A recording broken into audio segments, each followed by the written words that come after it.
Hi ಸ್ನೇಹಿತರೆ, welcome to ಸಾಧನ Shankar academy Shikaripura. So ಸ್ನೇಹಿತರೆ, ತಮಗೆ ಗೊತ್ತಿದೆ HSTR, GPSTR, PSTR, Karnataka TET ಇವೆಲ್ಲ ಕೋರ್ಸಸ್ಗಳಿಗೆ ಆಪ್ ಆಲ್ರೆಡಿ ಲಾಂಚ್ ಆಗಿದೆ ಸ್ನೇಹಿತರೆ. ಅದರಲ್ಲೂ ಕೂಡ HSTR, GPSTR, physical science, biological science ತುಂಬ ಮ್ಯಾಕ್ಸಿಮಮ್ ಸಬ್ಸ್ಕ್ರೈಬ್ಗಳು ಆಗ್ತಾಯಿದೆ. ಯಾರೆಲ್ಲ ಸಬ್ಸ್ಕ್ರೈಬ್ ಆಗಿಲ್ಲ ಸಬ್ಸ್ಕ್ರೈಬ್ ಆಗಿ. ಸೊ ನಿಮಗೆ ಕಂಪ್ಲೀಟಾಗಿ ಡಿಸ್ಕ್ರಿಪ್ಷನನ್ನು ಇವೆಲ್ಲ ಕ್ಲಾಸಸ್ಗಳನ್ನು ನಾನು ಹಾಕ್ತಾಯಿದ್ದೀನಿ ಸ್ನೇಹಿತರೆ. ಆಲ್ರೆಡಿ ಕೆಮಿಸ್ಟ್ರಿಯ LBA questions, chemical reactions and ಈಕ್ವೇಷನ್ಸ್ಗೆ ಸಂಬಂಧಪಟ್ಟಂಥ ಎಲ್ಲ ಪ್ರಶ್ನೆಗಳನ್ನು ಸಾಲ್ವ್ ಮಾಡಿ ಆ್ಯಪಲ್ಲಿ ಅಪ್ಲೋಡ್ ಮಾಡಿದ್ದೀನಿ. ಈಗ ಬಯಾಲಜಿ ಸೀರೀಸನ್ನು ಸ್ಟಾರ್ಟ್ ಮಾಡಿದ್ದೀನಿ. ಇದರ ನಂತರ ಫಿಸಿಕ್ಸ್ ಸೀರೀಸನ್ನು ಕೂಡ ನಾನು ನಿಮ್ಮ ಜೊತೆಗೆ ಚರ್ಚೆ ಮಾಡ್ತಾ ಬರ್ತೀನಿ ಸ್ನೇಹಿತರೆ. ನೋಡಿ, ಈ ಬಯಾಲಜಿ ಸೀರೀಸಲ್ಲಿ ಫಸ್ಟ್ ಲೈಫ್ ಪ್ರೊಸೆಸ್ ನೋಡಿ. LBA ಕ್ವಶನ್ಸ್ಗಳನ್ನು ಸಾಲ್ವ್ ಮಾಡೋದು ಅಷ್ಟೇ ಅಲ್ಲ, ಈ ಲೈಫ್ ಪ್ರೊಸೆಸ್ನ ಬಗ್ಗೆ ಬಯಾಲಜಿಲಿ ಒಂದು 8ರಲ್ಲಿ ಏನಿದೆ, 9ರಲ್ಲಿ ಏನಿದೆ ಆ್ಯಂಡ್ 10ರಲ್ಲಿ ಏನಿದೆ, ಆ ಡಿಸ್ಕ್ರಿಪ್ಟಿವ್ ಕ್ಲಾಸಸ್ ಕೂಡ ಇರುತ್ತೆ. ಅದು ನನ್ನ ಕ್ಲಾಸಸ್ಸು ಕೂಡ ಇರುತ್ತೆ, ಮತ್ತು ನನಗಿಂತನೂ ಈ PU ಲೆವೆಲಲ್ಲಿ ನೀಟ್ ಏನು ಮಾಡ್ತಿದ್ದಾರೆ ಅವ್ರ ಕ್ಲಾಸಸ್ಸು ಕೂಡ ಇರುತ್ತೆ. ಯಾಕೆಂದರೆ ಪೇಪರ್ ಯಾವ ರೀತಿ ಬರುತ್ತೋ ಗೊತ್ತಿಲ್ಲ. ನಿಮಗೆ PUC ಒಳಗಡೆ ಕೊಡ್ಬೋದು ಅಥವಾ PUC ದಾಟ್ ಕೊಡ್ಬೋದು. ಒಂದು ಸತಿ ಈ ಆ್ಯಪಿಗೆ ತಾವು ಜಾಯ್ನ್ ಆದ ನಂತರ ನಿಮಗೆ ಕ್ವಶನ್ ಪೇಪರಲ್ಲಿ ಈಜಿನಾದರೂ ಬರಲಿ, ಟಫ್ ಆದರೂ ಬರಲಿ, ನೋಡಿ ಒಂದು ಡೈಲಾಗ್ ಇದೆ, ತಲೆಯಲ್ಲಿ ಕೂದಲಿದ್ರೆ ಹೇಗಾದರೂ ಬಾಚ್ಕೋಬೋದು. ನಾವು ಕಾನ್ಸೆಪ್ಟನ್ನು ಅರ್ಥ ಮಾಡ್ಕೊಂಡಿದ್ರೆ ಎಕ್ಸಾಮಲ್ಲಿ ಯಾವ ಥರನಾದರೂ ಪ್ರಶ್ನೆಗಳು ಬರಲಿ ಅದನ್ನು ಬರಿಬೋದು. ಆ ಒಂದು ಮಾನಸಿಕ ಸ್ಥಿತಿಯೊಂದಿಗೆ ಈ ಆ್ಯಪ್ ಇದೆ ಸ್ನೇಹಿತರೆ. ಇದನ್ನು ಬಳಸ್ಕೊಳ್ಳಿ. ಈ ಒಂದು ಸಾವಿರಾರು ಗಟ್ಟಲೆ LBA ಕ್ವಶನ್ಸ್ಗಳಿದೆ. ಆ ಸಾವಿರಾರು ಗಟ್ಟಲೆ LBA ಕ್ವಶನ್ಸ್ಗಳನ್ನು ಸಾಲ್ವ್ ಮಾಡ್ತಕ್ಕಂಥ ಪ್ರಯತ್ನವನ್ನು ಮಾಡ್ತಾ ಮತ್ತು ಡಿಸ್ಕ್ರಿಪ್ಟಿವ್ ಕೂಡ ನಾನು ಮಾಡ್ತಾ ಬರ್ತೀನಿ ಸ್ನೇಹಿತರೆ. ನೋಡಿ, ಇದು ಏನು LBA 10th LBAದಲ್ಲಿ ಏನು ಲೈಫ್ ಪ್ರೊಸೆಸ್ ಅಂತಕ್ಕಂಥ ಟಾಪಿಕ್ ಇದೆ. ಆ ಟಾಪಿಕಲ್ಲಿ ಇಡೀ ನಮ್ಮ ಕರ್ನಾಟಕದಲ್ಲಿರ್ತಕ್ಕಂತಹ top 1 resource persons, science resource ಪರ್ಸನ್ಸ್ಗಳು ಸೇರಿ ಮಾಡಿರ್ತಕ್ಕಂತಹ ಪ್ರಶ್ನೆಗಳು. ಆ ಪ್ರಶ್ನೆಗಳನ್ನು ಈಗ ಚರ್ಚೆ ಮಾಡ್ತಾ ಬರೋಣ ಸ್ನೇಹಿತರೆ. ನೋಡಿ, ಇಲ್ಲಿ ಫಸ್ಟ್ ಕ್ವಶನ್ ಇದೆ, ಸಣ್ಣ ಕರುಳಿನಲ್ಲಿ ನಡೆಯುವ ಜೀರ್ಣಕ್ರಿಯೆಗೆ ಸಂಬಂಧಿಸಿದಂತೆ ಸರಿಯಾದ ಹೇಳಿಕೆ. ಏನು ಸ್ಮಾಲ್ ಇಂಟೆಸ್ಟೈನ್ ಇದೆ, ಆ ಸ್ಮಾಲ್ ಇಂಟೆಸ್ಟೈನಲ್ಲಿ ಡೈಜೆಷನ್ ನಡೆಯುತ್ತೆ. ಆ ಡೈಜೆಷನ್ ನಡೀತಕ್ಕಂಥದ್ದಕ್ಕೆ ಇಲ್ಲಿರ್ತಕ್ಕಂಥ ಸ್ಟೇಟ್ಮೆಂಟ್ ಏನಿದೆ, ಸರಿಯಾದಂಥ ಸ್ಟೇಟ್ಮೆಂಟ್ ಯಾವುದು ಅಂತ ಅವನು ಇಲ್ಲಿ ನಮಗೆ ಆನ್ಸರನ್ನು ಕೇಳಿದ ಸ್ನೇಹಿತರೆ. ನೋಡ್ತಾ ಹೋಗುವ ನಾವು. ಸೊ ಫಸ್ಟ್ ಸ್ಟೇಟ್ಮೆಂಟ್ ಇದೆ, ಆಮ್ಲೀಯ ಆಹಾರವು ಪಿತ್ತಸಾರದಿಂದ ಕ್ಷಾರೀಯವಾಗುತ್ತದೆ ಅಂತ. ನೆಕ್ಸ್ಟ್, ಹೈಡ್ರೋಕ್ಲೋರಿಕ್ ಆಮ್ಲದಿಂದ ಆಹಾರವು ಆಮ್ಲೀಯವಾಗತ್ತೆ ಅಂತ. ಅಮೈಲೇಸ್ನ ಕ್ರಿಯೆಯಿಂದ ಪಿಷ್ಟವು ಜೀರ್ಣವಾಗತ್ತೆ ಅಂತ. ಪೆಪ್ಸಿನ್ ಕ್ರಿಯೆಯಿಂದ ಪ್ರೋಟೀನ್ ಜೀರ್ಣ ಆಗತ್ತೆ. ನೋಡಿ, ಇಲ್ಲಿ ಅವನು ಕೊಟ್ಟಿರ್ತಕ್ಕಂಥದ್ದು ಯಾವುದಕ್ಕೆ ಅಂದರೆ ಸ್ಮಾಲ್ ಇಂಟೆಸ್ಟೈನ್ ಬಗ್ಗೆ ಕೇಳಿದ್ದಾನೆ. ಸ್ಮಾಲ್ ಇಂಟೆಸ್ಟೈನಲ್ಲಿ ಯಾವ ಪ್ರೊಸೆಸ್ ನಡೆಯುತ್ತೆ ಅಂತ, ಸಣ್ಣ ಕರಳಲ್ಲಿ ಯಾವ ಪ್ರೊಸೆಸ್, ಇನ್ ಡೀಟೇಲ್ ಕ್ಲಾಸನ್ನು ನಾನು ನಿಮಗೆ ಅಲ್ಲಿ ಚರ್ಚೆ ಮಾಡ್ತಾ ಬರ್ತೀನಿ. ಜಸ್ಟ್ ಇಲ್ಲಿ ಈ ಕ್ವಶನ್ಗೆ ಸಂಬಂಧಪಟ್ಟಂಥ ಜಸ್ಟ್ ಟ್ರಿಕ್ಕಿ ಆನ್ಸರ್ಸ್ಗಳನ್ನು ನಾನು ನಿಮಗೆ ಹೇಳ್ತಾ ಬರ್ತೀನಿ ಸ್ನೇಹಿತರೆ. ನೋಡಿ, ಇಲ್ಲಿ D ಇಂದಾನೇ ಹೋಗ್ಬಿಡೋಣ, ಯಾಕಂದರೆ ಇಲ್ಲಿ A is the right answer ಆಗುತ್ತೆ. ಹಾಗಾಗಿ ಒಂದೊಂದು ಎಕ್ಸ್ಪ್ಲನೇಷನ್ ಮಾಡ್ತಾ ಬರ್ತೀನಿ ಸ್ನೇಹಿತರೆ. ನೋಡಿ, ಪೆಪ್ಸಿನ್ ಕ್ರಿಯೆಯಿಂದಾಗಿ ಪ್ರೋಟೀನ್ ಜೀರ್ಣ ಆಗುತ್ತೆ. ಇದು ಎಲ್ಲಿ ನಡೆಯುತ್ತೆ ಅಂದರೆ ಸ್ಟೊಮಕ್ಕಲ್ಲಿ ನಡೆಯುತ್ತೆ, ಜಠರದಲ್ಲಿ ನಡೆಯುತ್ತೆ, ಜಠರದಲ್ಲಿ. ಸೊ ಜಠರದಲ್ಲಿ ಆ್ಯಕ್ಚುಲಿ ಈ ಪೆಪ್ಸಿನೋಜಿನ್ ಅಂತಕ್ಕಂತಹ ಪ್ರೋ ಎನ್ಸೈಮ್ ರಿಲೀಸ್ ಆಗುತ್ತೆ. ಈ ಪೆಪ್ಸಿನೋಜಿನ್ ಅಂತಕ್ಕಂಥ ಪ್ರೋ ಎನ್ಸೈಮ್ ಏನಿದೆ, ಇದು ನಾನ್ ಫಂಕ್ಷನಲ್, ಇದು ಜೀರ್ಣ ಕೆಲಸ ಮಾಡಲ್ಲ. ಜಠರ ಅದಕ್ಕೆ ಏನು ಮಾಡ್ಕೊಳ್ಳುತ್ತೆ ಅಂದರೆ HCl ರಿಲೀಸ್ ಮಾಡ್ಕೊಳ್ಳುತ್ತೆ. ನೋಡಿ, HCl ಇದು ಸ್ಟ್ರಾಂಗ್ ಆ್ಯಸಿಡ್, ಇದು ಲ್ಯಾಬೊರೇಟರಿಯಲ್ಲಿ ಪ್ರಿಪೇರ್ ಮಾಡ್ತಕ್ಕಂಥ ಆ್ಯಸಿಡ್. ಆದರೆ ನಮ್ಮ ಜಠರ ಇದನ್ನು ರೆಡಿ ಮಾಡ್ಕೊಳ್ಳುತ್ತೆ. ನಾವೇನು ಉಪ್ಪು ತಗೊಳ್ತೀವಲ್ವ ಆಹಾರದ ಮೂಲಕ, ಆ ಕ್ಲೋರಿನನ್ನು ಬಳಸ್ಕೊಂಡು ಈ ಜಠರ ಏನು ಮಾಡುತ್ತೆ, ಹೈಡ್ರೋಕ್ಲೋರಿಕ್ ಆಮ್ಲವನ್ನು ಜಠರ ರಿಲೀಸ್ ಮಾಡ್ಕೊಳ್ಳುತ್ತೆ. ನೋಡಿ, ಈ ಜಠರ ಪೆಪ್ಸಿನೋಜಿನ್ ಅಂತಕ್ಕಂಥ ಪ್ರೋ ಎನ್ಸೈಮನ್ನು ರಿಲೀಸ್ ಮಾಡುತ್ತೆ, ಅದ್ರ ಜೊತೆಗೆ HCl ರಿಲೀಸ್ ಮಾಡುತ್ತೆ. ಈ HCl ಈ ಪೆಪ್ಸಿನೋಜಿನನ್ನು ಏನು ಮಾಡುತ್ತೆ, ಪೆಪ್ಸಿನ್ ಆಗಿ ಕನ್ವರ್ಟ್ ಮಾಡುತ್ತೆ. ಏನು ಮಾಡುತ್ತೆ ಅಂದರೆ ಪೆಪ್ಸಿನ್ ಆಗಿ ಕನ್ವರ್ಟ್ ಮಾಡುತ್ತೆ. ಈ ಬಡ್ಡಿ ಮಗನ ಪೆಪ್ಸಿನ್ ಏನು ಮಾಡುತ್ತೆ ಅಂದರೆ ಪ್ರೋಟೀನನ್ನು ಜೀರ್ಣ ಮಾಡುತ್ತೆ. ಬ್ಯೂಟಿಫುಲ್. ಹಾಗಾದರೆ ಜಠರದಲ್ಲಿ ಏನು ಜೀರ್ಣ ಆಗುತ್ತೆ ಅಂದರೆ ಪ್ರೋಟೀನ್ ಜೀರ್ಣ ಆಗುತ್ತೆ. ಹಾಗಾದರೆ ಪೆಪ್ಸಿನ್ ಕ್ರಿಯೆಯಿಂದಾಗಿ ಪ್ರೋಟೀನ್ ಜೀರ್ಣ ಆಗ್ತಕ್ಕಂಥದ್ದು ಎಲ್ಲಿ, ಜಠರ, ಸ್ಟೊಮಕ್ಕಲ್ಲಿ ಈ ಫಂಕ್ಷನ್ ನಡೆಯುತ್ತೆ. ಬಟ್ ಅವನು ಕೇಳಿರೋದು ಸ್ಮಾಲ್ ಇಂಟೆಸ್ಟೈನ್, ಹಾಗಾಗಿ ಈ ಆಪ್ಷನ್ ಅಂತೂ ಅಲ್ಲ. ಅಮೈಲೇಸ್ನ ಕ್ರಿಯೆಯಿಂದಾಗಿ ಪಿಷ್ಟವು ಜೀರ್ಣ ಆಗುತ್ತೆ. ನೋಡಿ, ಅಮೈಲೇಸ್ ಇದು one of the very very important. Actually ನಮ್ಮ ಡೈಜೆಷನ್ ಸಿಸ್ಟಮ್, ನಮ್ಮ ಜೀರ್ಣಕ್ರಿಯೆ ಎಲ್ಲಿಂದ ಪ್ರಾರಂಭ ಆಗುತ್ತೆ ಅಂದರೆ ಮೌತಿಂದ ಪ್ರಾರಂಭವಾಗುತ್ತೆ. ನಮ್ಮ ಬಾಯಲ್ಲಿ ಒಂದು ದಿವಸಕ್ಕೆ 1.5 ಲೀಟ್ರ್ ಸಲೈವ ರಿಲೀಸ್ ಆಗುತ್ತೆ. ಆ ಸಲೈವದಲ್ಲಿ ಪ್ರಮುಖವಾಗಿ 2 ಎನ್ಸೈಮ್ ಇದೆ. ಆ ಸಲೈವ ಏನಿದೆ ಅದರಲ್ಲಿ ಪ್ರಮುಖವಾಗಿ 2 ಎನ್ಸೈಮ್ ಇರುತ್ತೆ. ಮುಖ್ಯವಾಗಿ ಒಂದು ಅಮೈಲೇಸ್ ಇರುತ್ತೆ, ಇನ್ನೊಂದು ದಟ್ ಇಸ್ ದ ಝೈಮ್ ಇರುತ್ತೆ, ಲೈಸೋಝೈಮ್. ಈ ಅಮೈಲೇಸ್ ಏನು ಮಾಡುತ್ತೆ ಅಂದರೆ ನಮ್ಮ ಏನು ನಮ್ಮ ಬಾಯಲ್ಲಿ ಏನು ಸಲೈವ ಏನು ಲಾಲಾರಸ ಅಂತ ಕರಿತೀವಿ, ಆ ಲಾಲಾರಸದಲ್ಲಿರ್ತಕ್ಕಂಥ ಅಮೈಲೇಸ್ ಇದು ಸ್ಟಾರ್ಚನ್ನು ಕನ್ನಡದಲ್ಲಿ ಪಿಷ್ಟ, ಹಿಟ್ಟು ಅಂತ ಕರಿತೀವಿ. ಈ ಸ್ಟಾರ್ಚನ್ನು ಏನು ಮಾಡುತ್ತೆ ಅಂದರೆ ಇದು ಮಾಲ್ಟೋಸನ್ನಾಗಿ ಪರಿವರ್ತನೆ ಮಾಡುತ್ತೆ. ಸ್ಟಾರ್ಚನ್ನು ಮಾಲ್ಟೋಸನ್ನಾಗಿ ಪರಿವರ್ತನೆ ಮಾಡುತ್ತೆ, ಮಾಲ್ಟೋಸ್ ಆಗಿ. ಹಾಗಾದರೆ ಬಾಯಿಯಲ್ಲಿ ಏನು ಕಾರ್ಬೋಹೈಡ್ರೇಟಲ್ಲಿ ಇರತಕ್ಕಂತಹ ಸ್ಟಾರ್ಚ್ ಏನಿದೆ, ಆ ಸ್ಟಾರ್ಚನ್ನು ಬಾಯಲ್ಲಿ ರಿಲೀಸ್ ಆಗಿರ್ತಕ್ಕಂಥ ಲಾಲಾರಸದಲ್ಲಿರುವ ಅಮೈಲೇಸ್ ಅಂತಕ್ಕಂಥ ಎಂಜೈಮ್ ಏನು ಮಾಡುತ್ತೆ ಅಂದರೆ ಆ ಸ್ಟಾರ್ಚ್ ಏನು ಹಿಟ್ಟು, ರೊಟ್ಟಿ ಅಂತ ಕರಿತೀವಿ, ಆ ಹಿಟ್ಟನ್ನು ಮಾಲ್ಟೋಸನ್ನಾಗಿ ಪರಿವರ್ತನೆ ಮಾಡುತ್ತೆ. ನೋಡಿ, ಒಂದು ಅಪ್ಲೈಡ್ ಕ್ವಶನ್ ಕೂಡ ಬರ್ಬೋದು. ರೊಟ್ಟಿಯನ್ನು ಬಾಯಲ್ಲಿ ಹಾಕ್ಕೊಂಡಾಗ ಸ್ವಲ್ಪ ಸಪ್ಪೆ ಅನಿಸುತ್ತೆ. ಆ ರೊಟ್ಟಿಯನ್ನು ಬಾಯಲ್ಲಿ ಜಗಿತಾ ನುಂಗ್ಬೇಡಿ, ತುಂಬ ಹೊತ್ತು ಜಗಿತಾ ಬನ್ನಿ, ಸ್ವೀಟ್ ಆಗ್ತಾ ಬರುತ್ತೆ. ಅಯ್ಯೋ, ಬಾಯಿಯಲ್ಲಿ ರೊಟ್ಟಿಯನ್ನು ಹಾಕ್ಕೊಂಡಾಗ ಸ್ಟಾರ್ಚ್ ಇತ್ತು, ಅದನ್ನು ಜಗಿತಾ ಹೊಡಿತಾ ಬಂದಾಗ ಆ ಲಾಲಾರಸದಲ್ಲಿರ್ತಕ್ಕಂತಹ ಅಮೈಲೇಸ್ ಏನು ಮಾಡ್ತು, ಆ ಸ್ಟಾರ್ಚನ್ನು ಮಾಲ್ಟೋಸನ್ನಾಗಿ ಕನ್ವರ್ಟ್ ಮಾಡ್ತು. ಆವಾಗ ಮಾಲ್ಟೋಸಿಗೆ ಯಾವ ಟೇಸ್ಟ್ ಇರುತ್ತೆ ಅಂದರೆ ಸ್ವೀಟ್ ಟೇಸ್ಟ್ ಇರುತ್ತೆ. ಈ ಥರ ಸ್ಟಾರ್ಚನ್ನು ಮಾಲ್ಟೋಸನ್ನಾಗಿ ಕನ್ವರ್ಟ್ ಮಾಡ್ತಕ್ಕಂತಹ ನಮ್ಮ ಸಲೈವರಿ ಜ್ಯೂಸಲ್ಲಿರ್ತಕ್ಕಂತಹ ಎಂಜೈಮ್ ಯಾವುದಪ್ಪ ಅಂತ ಕೇಳಿದ್ರೆ ದಟ್ ಇಸ್ ದ ಅಮೈಲೇಸ್ ಅಂತಕ್ಕಂಥ ಎಂಜೈಮು. ಈ ಎಂಜೈಮ್ ನಮ್ಮ ಪ್ಯಾನ್ಕ್ರಿಯಾಸಲ್ಲೂ ಕೂಡ ಇರುತ್ತೆ, ಅಲ್ಲಿ ನಾನು ಹೇಳ್ತೀನಿ. ನಮ್ಮ ಜೀರ್ಣಾಂಗ ವ್ಯವಸ್ಥೆ ಏನಿದೆ ಅದರಲ್ಲಿ ಸಲೈವರಿ ಜ್ಯೂಸಲ್ಲೂ ಕೂಡ ಸಲೈವರಿ ಅಮೈಲೇಸ್ ಸಿಗುತ್ತೆ. ನೆಕ್ಸ್ಟ್ ಅಷ್ಟೇ ಅಲ್ಲ, ಪ್ಯಾನ್ಕ್ರಿಯಾಸ್ ಏನಿದೆ ಅಲ್ಲೂ ಕೂಡ ಅಮೈಲೇಸ್ ಇದೆ. ಈ ಅಮೈಲೇಜನ್ನು ನಾವು ಟೈಲಿನ್ ಅಂತಲೂ ಕೂಡ ಕರಿತೀವಿ. ಮುಂದೆ ಹೇಳ್ತೀನಿ ನಾನು ಅದನ್ನು, ಕ್ಲಿಯರ್. ನಾನು ಇದಕ್ಕೆ ಸಂಬಂಧಪಟ್ಟಂಥ ಪ್ರಶ್ನೆಗಳನ್ನು. ಸರ್, ಇಲ್ಲೊಂದು ಕ್ವಶನ್ ಹೇಳಿದ್ರಲ್ಲ, ಲೈಸೋಝೈಮು. ಸೊ ಇದೇನು ಸರ್? ಇದು ಕೂಡ ಸಲೈವರಿ ಜ್ಯೂಸಲ್ಲಿ ಇರುತ್ತೆ. ಆದರೆ ಸಲೈವರಿ ಜ್ಯೂಸಲ್ಲಿ ಇರ್ತಕ್ಕಂಥ ಈ ಲೈಸೋಸೋಮ್ ಅಂತಕ್ಕಂಥ ಎಂಜೈಮು ಆಹಾರದ ಮೂಲಕ ಬರ್ತಕ್ಕಂಥ ಸೂಕ್ಷ್ಮಾಣು ಜೀವಿಗಳನ್ನು ಏನು ಮಾಡುತ್ತೆ, ಕಿಲ್ ಮಾಡುತ್ತೆ. ಈಗ ಆಹಾರದ ಮೂಲಕ ಏನಾದ್ರು ಸೂಕ್ಷ್ಮಾಣು ಜೀವಿಗಳು, ಬ್ಯಾಕ್ಟೀರಿಯಾಗಳು ಎಂಟ್ರಿ ಆಯಿತು ಅಂದರೆ ಈ ಲೈಸೋಝೈಮ್ ಏನು, ಲೈಸೋ ಅಂದರೆ ಹೊಡೆಯೋದು ಅಂತ, ಈ ಲೈಸೋಝೋಮೇ ಬೇರೆ. ಲೈಸೋಝೋಮ್ ಅನ್ನೋದು ಆರ್ಗನಲ್ಸ್, ನಾನು ಲೈಸೋಝೈಮ್ ಅಂತ ಬರೆದಿದ್ದೀನಿ. ಈ ಲೈಸೋಝೈಮ್ ಅಂತಕ್ಕಂತಹ ಎಂಜೈಮ್ ಏನು ಮಾಡುತ್ತೆ, ಬ್ಯಾಕ್ಟೀರಿಯಾಗಳ ಸೆಲ್ವಾಲ್ಗಳನ್ನು ಬ್ರೇಕ್ ಮಾಡಿ ಆ ಬ್ಯಾಕ್ಟೀರಿಯಾಗಳನ್ನು ನಾಶ ಮಾಡಿ ನಮ್ಮ ದೇಹದ ಒಳಗಡೆ, ಅಂದರೆ ಜೀರ್ಣಾಂಗ ವ್ಯವಸ್ಥೆಯ ಮೂಲಕ ನಮ್ಮ ದೇಹದ ಜೀರ್ಣಾಂಗದ ಒಳಗಡೆ ಸೂಕ್ಷ್ಮಾಣು ಜೀವಿಗಳು ಹೋಗೋದನ್ನು ಏನು ಮಾಡುತ್ತೆ, ತಡೆಯುತ್ತೆ. ಯಾವುದು? ಲೈಸೋಝೈಮ್. ಹಾಗಾಗಿ ಈ ಗಾಯ ಆದಾಗ, ಉಗುಳು ಹಚ್ಚಿದಾಗ ಸ್ವಲ್ಪ ಗಾಯ ಮಾಯತ್ತೆ, ವಾಸಿಯಾಗತ್ತೆ. ಯಾಕೆ ಅಂದರೆ ಈ ಸೂಕ್ಷ್ಮಾಣು ಜೀವಿಗಳನ್ನು ಕೊಲ್ತಕ್ಕಂತಹ ಒಂದು ಲೈಸೋಝೈಮ್ ಅಂತಕ್ಕಂತಹ ಕಿಣ್ವ ಎಲ್ಲಿರುತ್ತೆ ಅಂದರೆ ಸಲೈವರಿ ಜ್ಯೂಸಲ್ಲಿ, ಅಂದರೆ ಲಾಲಾರಸದಲ್ಲಿರುತ್ತೆ. ಈ ನಾಯಿ ದನಕರುಗಳು ನೋಡ್ಬೋದು ನೀವು. ಸಾಮಾನ್ಯವಾಗಿ ನಾಯಿಗಳಿಗೆ ಗಾಯ ಆದರೆ ನಾಲ್ಗೆಯಿಂದ ನೆಕ್ತವೆ. ಯಾಕಂದರೆ ನಾಯಿಯ ಜೊಲ್ಲಲ್ಲಿ ಯಾವ ಎಂಜೈಮ್ ಜಾಸ್ತಿ ಇರುತ್ತೆ ಅಂದರೆ ಲೈಸೋಝೈಮ್ ಅಂತಕ್ಕಂಥ ಎಂಜೈಮ್ ಏನಾಗಿರುತ್ತೆ, ಜಾಸ್ತಿ ಇರುತ್ತೆ. ಹಾಗಾಗಿ ಈ ನಾಯಿ ತನ್ನ ದೇಹಕ್ಕೆ ಗಾಯ ಆಯಿತು ಅಂದರೆ ತನ್ನ ಸಲೈವರಿ ಜ್ಯೂಸಿಂದ ಏನು ಮಾಡುತ್ತೆ, ಆ ಸೂಕ್ಷ್ಮಾಣು ಜೀವಿಗಳನ್ನು ಕೊಂದು ತನ್ನನ್ನು ತಾನು ಪ್ರೊಟೆಕ್ಷನ್ ಮಾಡ್ಕೊಳ್ಳುತ್ತೆ. ಅಷ್ಟೇ ಅಲ್ಲ ಸ್ನೇಹಿತರೆ, ಬಯೋಟೆಕ್ನಾಲಜಿಯಲ್ಲಿ ಆರ್ಟಿಫಿಷಿಯಲ್ ಆಗಿ ಲೈಸೋಝೈಮನ್ನು ನಾವು ಪ್ರೊಡ್ಯೂಸ್ ಮಾಡಿಕೊಂಡು ಫುಡ್ ಪ್ರಿಸರ್ವೇಟಿವ್, ಆಹಾರ ಸಂರಕ್ಷಣೆಗಾಗಿ ಕೂಡ ಬಳಸ್ತೀವಿ. ಅದನ್ನು ಇನ್ ಡೀಟೇಲ್ ಕ್ಲಾಸಸ್ಗಳನ್ನು ಮತ್ತೆ ನಾನು ಮುಂದೆ ಹೇಳ್ತಾ ಬರ್ತೀನಿ. ಹಾಗಾದರೆ ಅಮೈಲೇಸ್ ಕ್ರಿಯೆಯಿಂದ ಪಿಷ್ಟ ಎಲ್ಲಿ ಜೀರ್ಣ ಆಗುತ್ತೆ ಅಂದರೆ ಬಾಯಲ್ಲಿರ್ತಕ್ಕಂಥ ಸಲೈವರಿ ಜ್ಯೂಸಿಂದ ಆ ಸಲೈವರಿ ಜ್ಯೂಸಲ್ಲಿರ್ತಕ್ಕಂಥ ಅಮೈಲೇಸ್ ಪಿಷ್ಟವನ್ನು ಜೀರ್ಣ ಮಾಡುತ್ತೆ. ಅಷ್ಟೇ ಅಲ್ಲ, ಪ್ಯಾನ್ಕ್ರಿಯಾಸ್ಗೂ ಅದು ಸಂಬಂಧಪಡುತ್ತೆ. ನೆಕ್ಸ್ಟ್, ಹೈಡ್ರೋಕ್ಲೋರಿಕ್ ಆಮ್ಲದಿಂದ ಆಹಾರವು ಆಮ್ಲೀಯವಾಗುತ್ತದೆ. ಆಲ್ರೆಡಿ ಹೇಳಿದ್ದೀನಿ, ಹೈಡ್ರೋಕ್ಲೋರಿಕ್ ಆಮ್ಲ ಎಲ್ಲಿ ರಿಲೀಸ್ ಆಗುತ್ತೆ ಅಂದರೆ ಜಠರದಲ್ಲಿ ರಿಲೀಸ್ ಆಗುತ್ತೆ. ಈಗ ನೋಡಿ, ಜಠರ ಆ್ಯಕ್ಚುಲಿ ನಮ್ಮ ಏನು ಬಾಯಿ ಇದೆ, ಬಾಯಿ ಏನಿದೆ, ಈ ಬಾಯಿಯಲ್ಲಿ ಅಮೈಲೇಸ್ ಏನು ಮಾಡುತ್ತೆ, ಪಿಷ್ಟನ ಜೀರ್ಣ ಮಾಡುತ್ತೆ. ನೆಕ್ಸ್ಟ್ ಅನ್ನನಾಳದ ಮೂಲಕ ಆಹಾರ ಎಲ್ಲಿಗೆ ಬರುತ್ತೆ, ಜಠರಕ್ಕೆ ಬರುತ್ತೆ. ಸೊ ಜಠರದಲ್ಲಿ HCl ರಿಲೀಸ್ ಆಗುತ್ತೆ.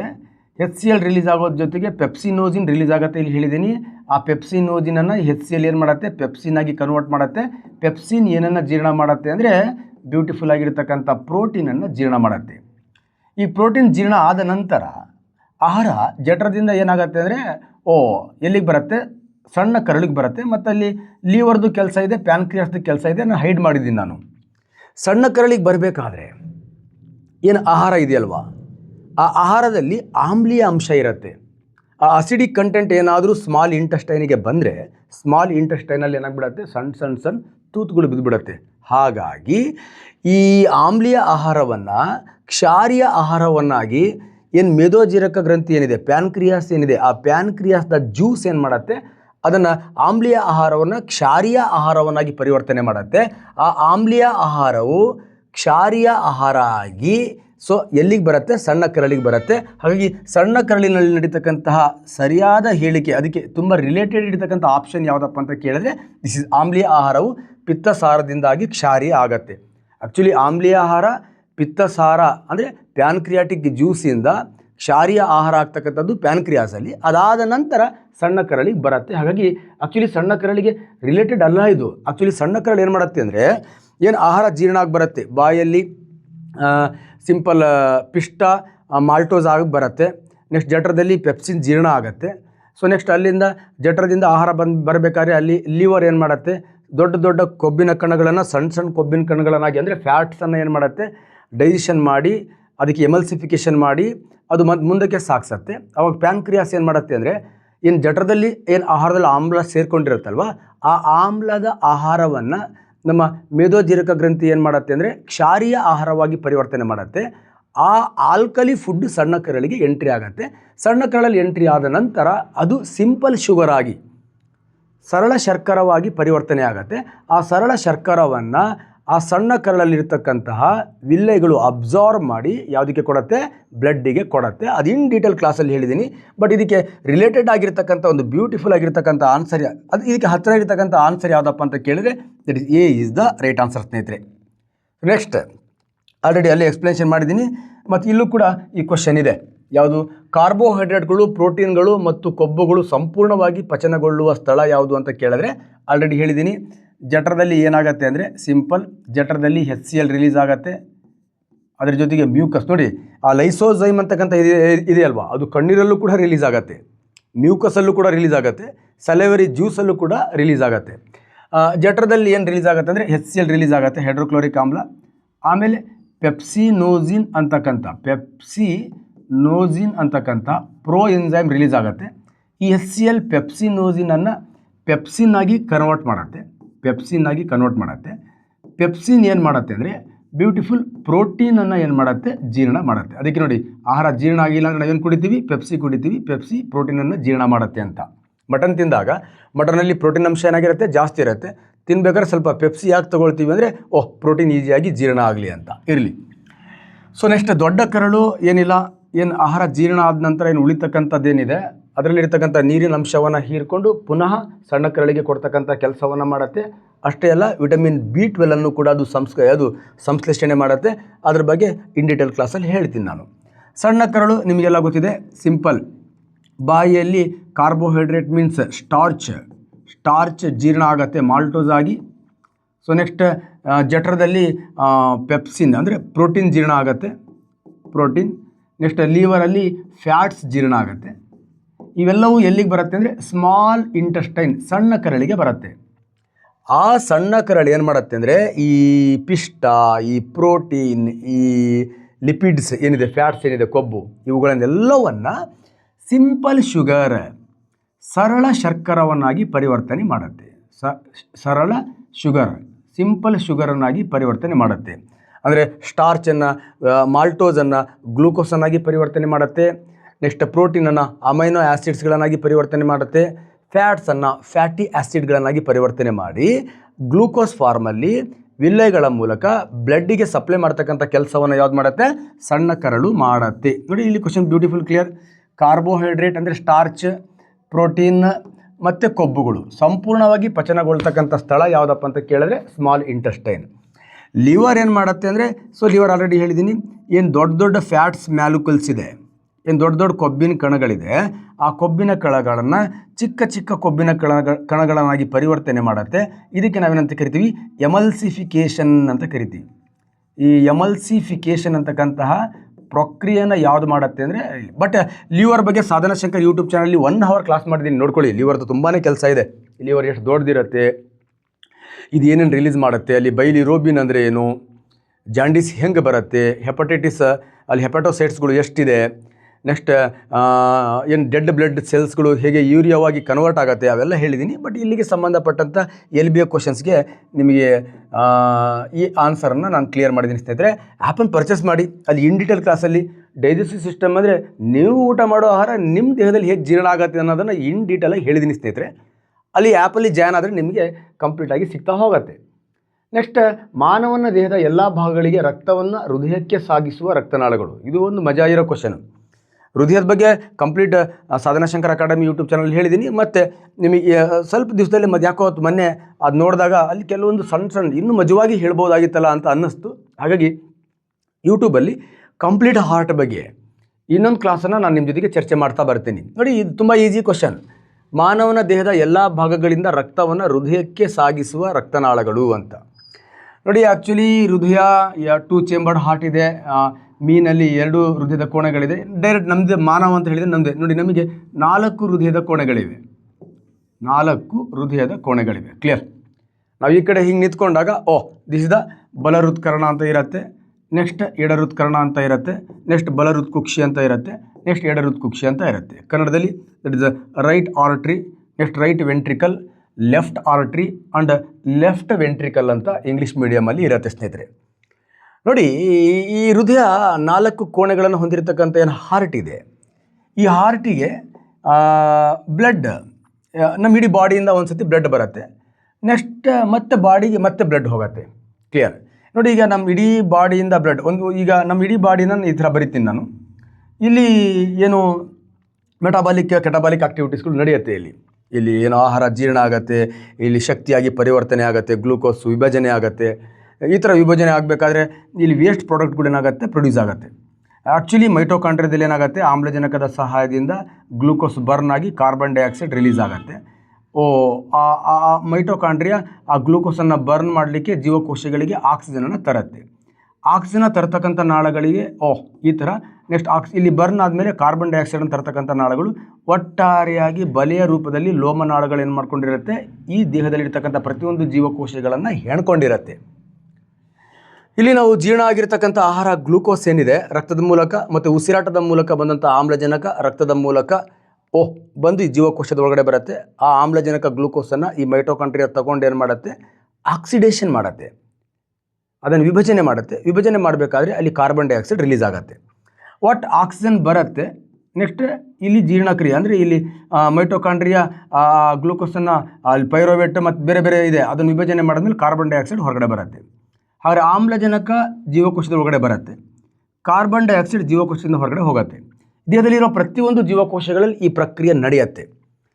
ಈ ಥರ ಆಮ್ಲಜನಕವನ್ನು ಜೀವಕೋಶದ ಒಳಗಡೆ ಕೊಟ್ಟು ಅಲ್ಲಿ ಇರ್ತಕ್ಕಂಥ ಕಾರ್ಬನ್ ಡೈಆಕ್ಸೈಡನ್ನು ಹೊರಗಡೆ ತರ್ತಕ್ಕಂತಹ ಕೆಲಸವನ್ನು ಆ ಜೀವಕೋಶದ ಮೇಲೆ ಬಲೆ ರೀತಿಯಲ್ಲಿ ಹಣ್ಕೊಂಡಿರ್ತಕ್ಕಂಥ ಕ್ಯಾಪಲರೀಸ್ಗಳು ಲೋಮನಾಳಗಳು ಆ ಕೆಲಸವನ್ನು ಮಾಡ್ತಾ ಇರುತ್ತೆ. ಬಟ್ ಆಮ್ಲಜನಕ ಜೀವಕೋಶದ ಒಳಗಡೆ ಬರಬೇಕಲ್ಲ, ಎಲ್ಲಿಂದ ಬರುತ್ತೆ ಆಮ್ಲಜನಕ? ಅದೇ ಕೆಲಸ ನಮ್ಮ ದೇಹದ ಎಲ್ಲ ಜೀವಕೋಶಗಳಿಗೆ ಆಮ್ಲಜನಕ ಕೊಟ್ಟು ಕಾರ್ಬನ್ ಡೈಆಕ್ಸೈಡ್ ತರ್ತಕ್ಕಂಥ ಕೆಲಸವನ್ನು ಯಾವುದು ಮಾಡ್ತಾ ಇರುತ್ತೆ ಅಂದರೆ ದಟ್ ಇಸ್ ದ ಬ್ಯೂಟಿಫುಲ್ ಆಗಿರ್ತಕ್ಕಂಥ ಬ್ಲಡ್ ಮಾಡ್ತಾ ಇರುತ್ತೆ. ಬ್ಲಡ್. ಕ್ಲಿಯರ್? ಈ ಥರ ಕಾರ್ಬನ್ ಡೈಆಕ್ಸೈಡನ್ನು ಹೊಂದಿರತಕ್ಕಂಥ ರಕ್ತ ಏನಿದೆ, ಆ ರಕ್ತ ಕಾರ್ಬನ್ ಡೈಆಕ್ಸೈಡ್ ತೊಗೊಂಡು ಎಲ್ಲಿಗೆ ಬರುತ್ತೆ ಅಂದರೆ ನಮ್ಮ ಹೃದಯದ ದಟ್ ಇಸ್ ರೈಟ್ ಆರ್ಟ್ರಿಗೆ ಬರುತ್ತೆ. ರೈಟ್ ಆರ್ಟ್ರಿಗೆ ಈ ಕಾರ್ಬನ್ ಡೈಆಕ್ಸೈಡನ್ನು ತರ್ತಾ ಇರತಕ್ಕಂಥ ಏನು ಬ್ಲಡ್ ಇದೆ, ಇದನ್ನೇ ನಾವು ಡಿಆಕ್ಸಿಜನೇಟೆಡ್ ಬ್ಲಡ್ ಅಂತ ಕರಿತೀವಿ. ಕ್ಲಿಯರ್? ಆಮ್ಲಜನಕ ರಹಿತ ರಕ್ತ ಅಂತ ಕರಿತೀವಿ. ಆಮ್ಲಜನಕ ರಹಿತ ರಕ್ತ ಬರುತ್ತೆ. ಆ ಆಮ್ಲಜನಕ ರಹಿತ ರಕ್ತವನ್ನು ಹೃದಯಕ್ಕೆ, ಆಮ್ಲಜನಕ ರಹಿತ ಅಂತಲ್ಲ, ಒಟ್ಟು ಹೃದಯಕ್ಕೆ ರಕ್ತವನ್ನು ತರ್ತಕ್ಕಂಥ ನಾಳಗಳನ್ನು ನಾವೇನಂತ ಕರಿತೀವಿ, ಅಭಿಧಮನಿಗಳು ಅಂತ ಕರಿತೀವಿ. ಅಭಿಧಮನಿ. ಅದು ಶುದ್ಧನಾದರೂ ಆಗಿರಲಿ ಅಶುದ್ಧನಾದರೂ ಆಗಿರಲಿ, ಒಟ್ಟು ಹೃದಯಕ್ಕೆ ರಕ್ತವನ್ನು ತರುವ ನಾಳಗಳಿಗೆ ನಾವು ವೇನ್ಸ್ ಅಂತ ಕರಿತೀವಿ. ವೇನ್ಸ್. ನೆಕ್ಸ್ಟ್ ಹೃದಯದಿಂದ ರಕ್ತವನ್ನು ಹೊರಗಡೆ ತಗೊಂಡು ಹೋಗ್ತಕ್ಕಂಥ ನಾಳಗಳಿಗೆ ಅಪ್ಪ ಅಂದರೆ ಅಪ್ಪ ಯಾವಾಗಲೂ ಹೊರಗಡೆನೆ, ಅಪಧಮನಿ ಅಂತ ಕರಿತೀವಿ. ಅಪಧಮನಿ. ನೋಡಿ, ಬ್ಯೂಟಿಫುಲ್ ಕ್ವಶನ್. ನೆನ್ಪಿಡ್ಕೊಳ್ಳಿ, ಅಪ್ಪ ಹೊರಗೆ, ಅಭಿ ಒಳಗೆ. ಹೃದಯಕ್ಕೆ ರಕ್ತವನ್ನು ತರ್ತಕ್ಕಂಥ ನಾಳಗಳಿಗೆ ಅಭಿಧಮನಿ, ವೇನ್ಸ್. ನೆಕ್ಸ್ಟ್ ಹೃದಯದಿಂದ ರಕ್ತವನ್ನು ಹೊರಗಡೆ ತಗೊಂಡು ಹೋಗ್ತಕ್ಕಂತಹ ನಾಳಗಳಿಗೆ ನಾವೇನಂತ ಕರಿತೀವಿ, ಅಪಧಮನಿ, ಆರ್ಟ್ರೀಸ್ ಅಂತ ಕರಿತೀವಿ. ಕ್ಲಿಯರ್? ಅಪಧಮನಿಗಳು ಅಂತ ಕರಿತೀವಿ. ಇಲ್ಲಿ ನೋಡಿ, ಮಾನವನ ದೇಹದ ಎಲ್ಲ ಭಾಗಗಳಿಂದ ರಕ್ತವನ್ನು ಹೃದಯಕ್ಕೆ ಸಾಗಿಸುವ ನಾಳಗಳು. ಅಪ್ಪ ಅಂದರೆ ಹೃದಯದಿಂದ ರಕ್ತವನ್ನು ಹೊರಗಡೆ ತಗೊಂಡು ಹೋಗೋದು. ಲೋಮನಾಳಗಳು ಅಂದರೆ ಜೀವಕೋಶದ ಮೇಲೆ ಬಲೆಯ ಆಕಾರದಲ್ಲಿ ಹೆಣ್ಕೊಂಡು ಅಪಧಮನಿಗಳಿಂದ ಬಂದಂತಹ ಶುದ್ಧ ರಕ್ತವನ್ನು ಕೊಟ್ಟು, ಅಥವಾ ಅಪಧಮನಿಗಳಿಂದ ಬಂದಂಥ ಶುದ್ಧ ರಕ್ತವನ್ನು ಜೀವಕೋಶಗಳಿಗೆ ಕೊಟ್ಟು, ಮತ್ತು ಅಭಿಧಮನಿಗಳಿಗೆ ಅಶುದ್ಧ ರಕ್ತವನ್ನು ಕೊಡ್ತಕ್ಕಂಥ ಒಂದು ಬ್ಯೂಟಿಫುಲ್ ಜೀವಕೋಶವನ್ನು ಬಲೆ ಆಕಾರದಲ್ಲಿ ಹೆಣ್ಕೊಂಡಿರ್ತಕ್ಕಂಥ ನಾಳಗಳಿಗೆ ನಾವು ಲೋಮನಾಳಗಳು ಅಂತ ಕರಿತೀವಿ. ಇನ್ನೊಂದಿದೆ ಪುಪ್ಪಸಕ ಅಪಧಮನಿಗಳು ಅಂತ. ಓಕೆ, ಬಟ್ ಇದಕ್ಕೆ ರೈಟ್ ಆನ್ಸರ್ ಯಾವುದು ಅಂದರೆ ಮಾನವನ ದೇಹದ ಎಲ್ಲ ಭಾಗಗಳಿಂದ ರಕ್ತವನ್ನು ಹೃದಯಕ್ಕೆ ಸಾಗಿಸುವ ರಕ್ತನಾಳಗಳು. ಸಿಂಪಲ್, ಹೃದಯಕ್ಕೆ ರಕ್ತ ತರೋದು ಅಭಿಧಮನಿ, ಹೃದಯದಿಂದ ರಕ್ತವನ್ನು ಹೊರಗಡೆ ತೊಗೊಳೋದು ಅಪಧಮನಿ. D is the right answer. But ಇಲ್ಲೊಂದು ಸ್ವಲ್ಪ ಹೇಳ್ಬಿಡೋಣ, ಇಲ್ಲಿ ಮಟ್ಟ ಬದಿದೆ ಅಂದಮೇಲೆ ಸ್ವಲ್ಪ ಹೇಳ್ಬಿಡೋಣ ಅಲ್ವಾ. ಸಿಂಪಲ್ ನೋಡಿ, ಇಲ್ಲೇನು ಅಶುದ್ಧ ರಕ್ತ ಇದೆ ಅಂದರೆ ಕಾರ್ಬನ್ ಡೈಆಕ್ಸೈಡನ್ನು ಹೊಂದಿರತಕ್ಕಂಥ ರಕ್ತ ಏನಿದೆ ಅದು ಸಿಂಪಲ್. ಇಲ್ಲಿ ನಾವು ಸುಪೀರಿಯರ್ ವಿನಾಕೇವ ಆ್ಯಂಡ್ ಇನ್ಫೀರಿಯರ್ ಊರ್ಧ್ವ ಅಭಿಧಮನಿ ಮತ್ತು ನೀಚ ಅಭಿಧಮನಿಗಳ ಮೂಲಕ ಅಶುದ್ಧ ರಕ್ತ ಎಲ್ಲಿಗೆ ಬರುತ್ತೆ ಅಂದರೆ ಬಲಹೃತ್ಕರಣಕ್ಕೆ ಬರುತ್ತೆ. ಬಲಹೃತ್ಕರಣ ಸಂಕುಚಿಸಿದಾಗ ಇಲ್ಲೇನು ಕವಾಟಗಳಿದೆ, ಆ ಕವಾಟದ ಮೂಲಕ ಬಲಹೃತ್ಕುಕ್ಷಿಗೆ ಯಾವ ರಕ್ತ ಬರುತ್ತೆ? ಅಶುದ್ಧ ರಕ್ತ ಬರುತ್ತೆ. ಈ ಅಶುದ್ಧ ರಕ್ತ ಅಂದರೆ ಕಾರ್ಬನ್ ಡೈಆಕ್ಸೈಡನ್ನು ಹೊಂದಿರತಕ್ಕಂಥ ರಕ್ತ. ಈ ಅಶುದ್ಧ ರಕ್ತ ಮತ್ತೆ ಹೃದಯದಿಂದ ಹೊರಗಡೆ ಹೋಗುತ್ತೆ. ಹೃದಯದಿಂದ ರಕ್ತ ಹೊರಗಡೆ ಹೋದರೆ ಏನಂತ ಕರಿತೀವಿ? ಅಪಧಮನಿ. ಹೃದಯದಿಂದ ರಕ್ತ ಎಲ್ಲಿ ಹೋಗುತ್ತೆ? ಹೃದಯದಿಂದ ರಕ್ತ ಎಲ್ಲಿ ಹೋಗುತ್ತೆ ಅಂದರೆ ಸಿಂಪಲ್ ನೋಡಿ, ಇಲ್ಲಿ ಶ್ವಾಸಕೋಶಕ್ಕೆ ಹೋಗುತ್ತೆ. ಶ್ವಾಸಕೋಶಕ್ಕೆ ನಾವೇನಂತ ಕರಿತೀವಿ? ಕನ್ನಡದಲ್ಲಿ ಪುಪ್ಪಸ ಅಂತ ಕರಿತೀವಿ. ಪುಪ್ಪಸ ಇದು ಕನ್ನಡ ವರ್ಡ್. ಇಂಗ್ಲೀಷಲ್ಲಿ ಪಲ್ಮನರಿ ಅಂತ ಕರಿತೀವಿ. ಪಲ್ಮನರಿ ಅಂತ ಕರಿತೀವಿ. ಅಂದರೆ ಪಲ್ಮೋ ಅಂದರೆ ಶ್ವಾಸಕೋಶ, ಪಲ್ಮೋಲಜಿ ಅಂದರೆ ಶ್ವಾಸಕೋಶದ ಬಗ್ಗೆ ಅಧ್ಯಯನ ಮಾಡ್ತಕ್ಕಂಥ ವಿಭಾಗಕ್ಕೆ ನಾವೇನಂತ ಕರಿತೀವಿ? ಪಲ್ಮೋಲಜಿ. ಹಾಗೆ ಪಲ್ಮೋ ಶ್ವಾಸಕೋಶ ಅಂತ ಕರಿತೀವಿ ನಾವು. ಹಾಗಾಗಿ ಈ ಪುಪ್ಪಸಕ ಹೊರಗಡೆ ಹೋಗ್ತಾ ಇದೆ ರಕ್ತ, ಹೊರಗಡೆ ಹೋದರೆ ರಕ್ತ ಅಪಧಮನಿ. ಹಾಗಾದರೆ ಪುಪ್ಪಸಕ ಅಪಧಮನಿಯ ಮೂಲಕ ಯಾವ ರಕ್ತ? ಅಶುದ್ಧ ರಕ್ತ ಎಲ್ಲಿಗೆ ಬರುತ್ತೆ? ಶ್ವಾಸಕೋಶಕ್ಕೆ ಬರುತ್ತೆ.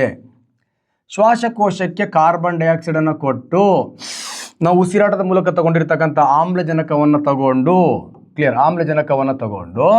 ಮತ್ತೆ ಪುಪ್ಪಸಕ ಶ್ವಾಸಕೋಶದಿಂದ ಈಗ ಹೃದಯಕ್ಕೆ ರಕ್ತ ತರೋದಕ್ಕೆ ಏನಂತ ಕರಿತೀವಿ? ಅಭಿಧಮನಿ ಅಂತ ಕರಿತೀವಿ. ಅಭಿಧಮನಿ. ಹೃದಯಕ್ಕೆ ರಕ್ತ ತರೋದು ಯಾವ ಅಭಿಧಮನಿ? ಶ್ವಾಸಕೋಶದಿಂದ ಹೃದಯಕ್ಕೆ ತರ್ತಾ ಇದೆ. ಪುಪ್ಪಸಕ ಅಭಿಧಮನಿ. ಪುಪ್ಪಸಕ ಪಲ್ಮನರಿ ವೇನ್ಸ್, ಪಲ್ಮನರಿ ಆರ್ಟ್ರಿ. ಹಾಗಾದರೆ ಪಲ್ಮನರಿ ವೇನ್ಸ್ನ ಮೂಲಕ ಈಗ ಯಾವ ರಕ್ತ ಬರ್ತಾ ಇದೆ? Oxygenated blood. ಕಾರ್ಬನ್ ಡೈಆಕ್ಸೈಡ್ ಶ್ವಾಸಕೋಶದಲ್ಲಿ ಉಳ್ಕೊಂಡಿದೆ, ಮೂಗಿನ ಮೂಲಕ ಹೊರಗಡೆ ಬಂದಿದೆ. ಮೂಗಿನ ಮೂಲಕ ಬಂದಿರತಕ್ಕಂತಹ ಆಮ್ಲಜನಕ ಶ್ವಾಸಕೋಶಕ್ಕೆ ಬಂದಿದೆ. ಆ ಆಮ್ಲಜನಕವನ್ನು ಕೊಟ್ಟು ಶುದ್ಧ ರಕ್ತ ಪಲ್ಮನರಿ ವೇನ್ಸ್ಗಳ ಮೂಲಕ ಎಲ್ಲಿಗೆ ಬರ್ತಾ ಇದೆ? ಲೆಫ್ಟ್ ಆರ್ಟ್ರಿಗೆ ಬರ್ತಾ ಇದೆ ಸ್ನೇಹಿತರೆ. ಕ್ಲಿಯರ್? ಅಂದರೆ ಎಡ ಹೃತ್ಕರಣಕ್ಕೆ ಬರ್ತಾ ಇದೆ. ಎಡ ಹೃತ್ಕರಣ ಸಂಕುಚಿಸಿದಾಗ ಎಡ ಹೃತ್ಕುಕ್ಷಿಗೆ ಶುದ್ಧ ರಕ್ತ ಆಮ್ಲಜನಕ ಇರತಕ್ಕಂಥ ರಕ್ತ ಬರುತ್ತೆ. ನೆಕ್ಸ್ಟ್ ಮಹಾ ಅಪಧಮನಿಯ ಮೂಲಕ ಮತ್ತೆ ಎಲ್ಲಿಗೆ ಬರುತ್ತೆ ಅಂದರೆ ಎಲ್ಲಿಗೆ ಬರುತ್ತೆ? ಮಹಾ ಅಯೋರ್ಟದ ಮೂಲಕ ಎಲ್ಲಿಗೆ ಬರುತ್ತೆ? ಮತ್ತೆ ನಮ್ಮ ಬಾಡಿಗೆ ಬರುತ್ತೆ. ಕ್ಲಿಯರ್? ನೋಡಿ, ಇಲ್ಲಿ ನಾವು ಸರಿಯಾಗಿ ಏನು ಗಮನಿಸಬೇಕು ಅಂದರೆ ನಮ್ಮ ಹೃದಯಕ್ಕೆ ಶುದ್ಧ ರಕ್ತವನ್ನು ತರುವ ನಾಳ ಯಾವುದು? Pulmonary veins, ಪುಪ್ಪಸಕ ಅಭಿಧಮನಿ. ಶ್ವಾಸಕೋಶಕ್ಕೆ ಅಶುದ್ಧ ರಕ್ತವನ್ನು ತೆಗೆದುಕೊಂಡು ಹೋಗ್ತಕ್ಕಂಥ ನಾಳ ಯಾವುದು? ಪುಪ್ಪಸಕ ಅಪಧಮನಿ. ನಾವು ಫಸ್ಟ್ ಕ್ಲಿಯರ್ ಏನು ಬೈಂಡ್ ಆಗಬೇಕಪ್ಪ ಅಂದರೆ ಹೃದಯಕ್ಕೆ ರಕ್ತ ತರೋದು ನಾಳಗಳು, ಹೃದಯದಿಂದ ರಕ್ತವನ್ನು ಹೊರಗಡೆ ತಗೊಂಡು ಹೋಗೋ ನಾಳಗಳು. ಹೃದಯಕ್ಕೆ ಅಶುದ್ಧ ರಕ್ತವನ್ನು ತರ್ತಾ ಇರತಕ್ಕಂತಹ ನಾಳ ಅಭಿಧಮನಿ ವೇನ್ಸ್. ಅಶುದ್ಧ ರಕ್ತವನ್ನು ಶ್ವಾಸಕೋಶಕ್ಕೆ ತಗೊಂಡು ಹೋಗ್ತಾ ಇರತಕ್ಕಂಥ ನಾಳ ಪುಪ್ಪಸಕ ಅಪಧಮನಿ. ಅಪ ಅಂದರೆ ಹೊರಗಡೆ. ನೆಕ್ಸ್ಟ್ ಶುದ್ಧ ರಕ್ತವನ್ನು ಮತ್ತೆ ಹೃದಯಕ್ಕೆ ತರ್ತಾ ಇರತಕ್ಕಂಥ ನಾಳ, ಹೃದಯಕ್ಕೆ ರಕ್ತ ಬಂದರೆ ಪುಪ್ಪಸಕ ಅಭಿಧಮನಿ. ಮತ್ತೆ ಶುದ್ಧ ರಕ್ತವನ್ನು ದೇಹಕ್ಕೆ ಹೊರಗಡೆ ತಗೊಂಡು ಹೋಗ್ತಾ ಇರತಕ್ಕಂಥ ನಾಳ ಮಹಾ ಅಪಧಮನಿ. ಅಪ ಅಂದರೆ ರಕ್ತ, ಶುದ್ಧ ರಕ್ತ ಹೊರಗಡೆ ಹೋಗುತ್ತೆ. ನೆಕ್ಸ್ಟ್ ಅಪ ಅಂದರೆ ಅಶುದ್ಧ ರಕ್ತ ಹೊರಗಡೆ ಹೋಗುತ್ತೆ. ನೆಕ್ಸ್ಟ್ ಅಭಿ ಅಂದರೆ ಅಶುದ್ಧ ರಕ್ತ ಹೊರಗಡೆ ಬರುತ್ತೆ. ನೆಕ್ಸ್ಟ್ ಅಪ ಅಂದರೆ ಮತ್ತು ಅಭಿ ಅಂದರೆ ಇನ್ನೊಂದು ಶುದ್ಧ ರಕ್ತ ಒಳಗಡೆ ಬರುತ್ತೆ. ಇಲ್ಲಿ ಫಸ್ಟ್ ಅಭಿ ಅಂದರೆ ಅಭಿಧಮನಿ ಅಂದರೆ ಹೃದಯದ ಒಳಗಡೆ ರಕ್ತ ಬರೋದು. ಒಂದು ಸತಿ ಅಶುದ್ಧ ರಕ್ತ ಬಲಹೃತ್ಕರಣಕ್ಕೆ ಬರುತ್ತೆ, ಇನ್ನೊಂದು ಶುದ್ಧ ರಕ್ತ ಎಡ ಹೃತ್ಕರಣಕ್ಕೆ ಬರುತ್ತೆ. ಹಾಗಾಗಿ one of the very very important. Okay, next ಅಪ ಅಂದರೆ ಹೊರಗಡೆ ಹೋಗುತ್ತೆ. ಒಂದು ಶುದ್ಧ ರಕ್ತ ಮಹಾ ಅಪಧಮನಿಯ ಮೂಲಕ ದೇಹಕ್ಕೆ ಬರುತ್ತೆ, ಇನ್ನೊಂದು ಅಶುದ್ಧ ರಕ್ತ ಪುಪ್ಪಸಕ ಅಪಧಮನಿಯ ಮೂಲಕ ಶ್ವಾಸಕೋಶಕ್ಕೆ ಹೋಗುತ್ತೆ. ಅರ್ಥ ಆಗಿದೆ ಅನ್ಕೋತೀನಿ. ಇಲ್ಲಿ ತುಂಬ ಶಾರ್ಟ್ಸ್ ಆಗಿ ಕೇಳಿದ್ದಾನೆ, ನಾನು ಇನ್ ಡೀಟೇಲ್ ಹೇಳಿದ್ದೀನಿ. ಮತ್ತು ಇನ್ ಡೀಟೇಲ್ ಇದಕ್ಕಿಂತ ಬೆಸ್ಟ್ ಎಕ್ಸ್ಪ್ಲನೇಷನ್ ನಾನು ಮುಂದೆ ನಿಮಗೆ ವಿತ್ ಚಿತ್ರ ಸಮೇತ ಕೊಡ್ತಾ ಬರ್ತೀನಿ. ಡೌಟ್ ಇದ್ದರೆ ಹೃದಯದ ಬಗ್ಗೆ ಒಂದು ಹಾಡು ಹೇಳ್ಕೊಂಡು ಕವನ ಬರ್ಕೊಂಡು ಒಂದು ಕ್ಲಾಸ್ ಮಾಡಿದ್ದೀನಿ, ನೋಡಿ ಸ್ನೇಹಿತರೆ.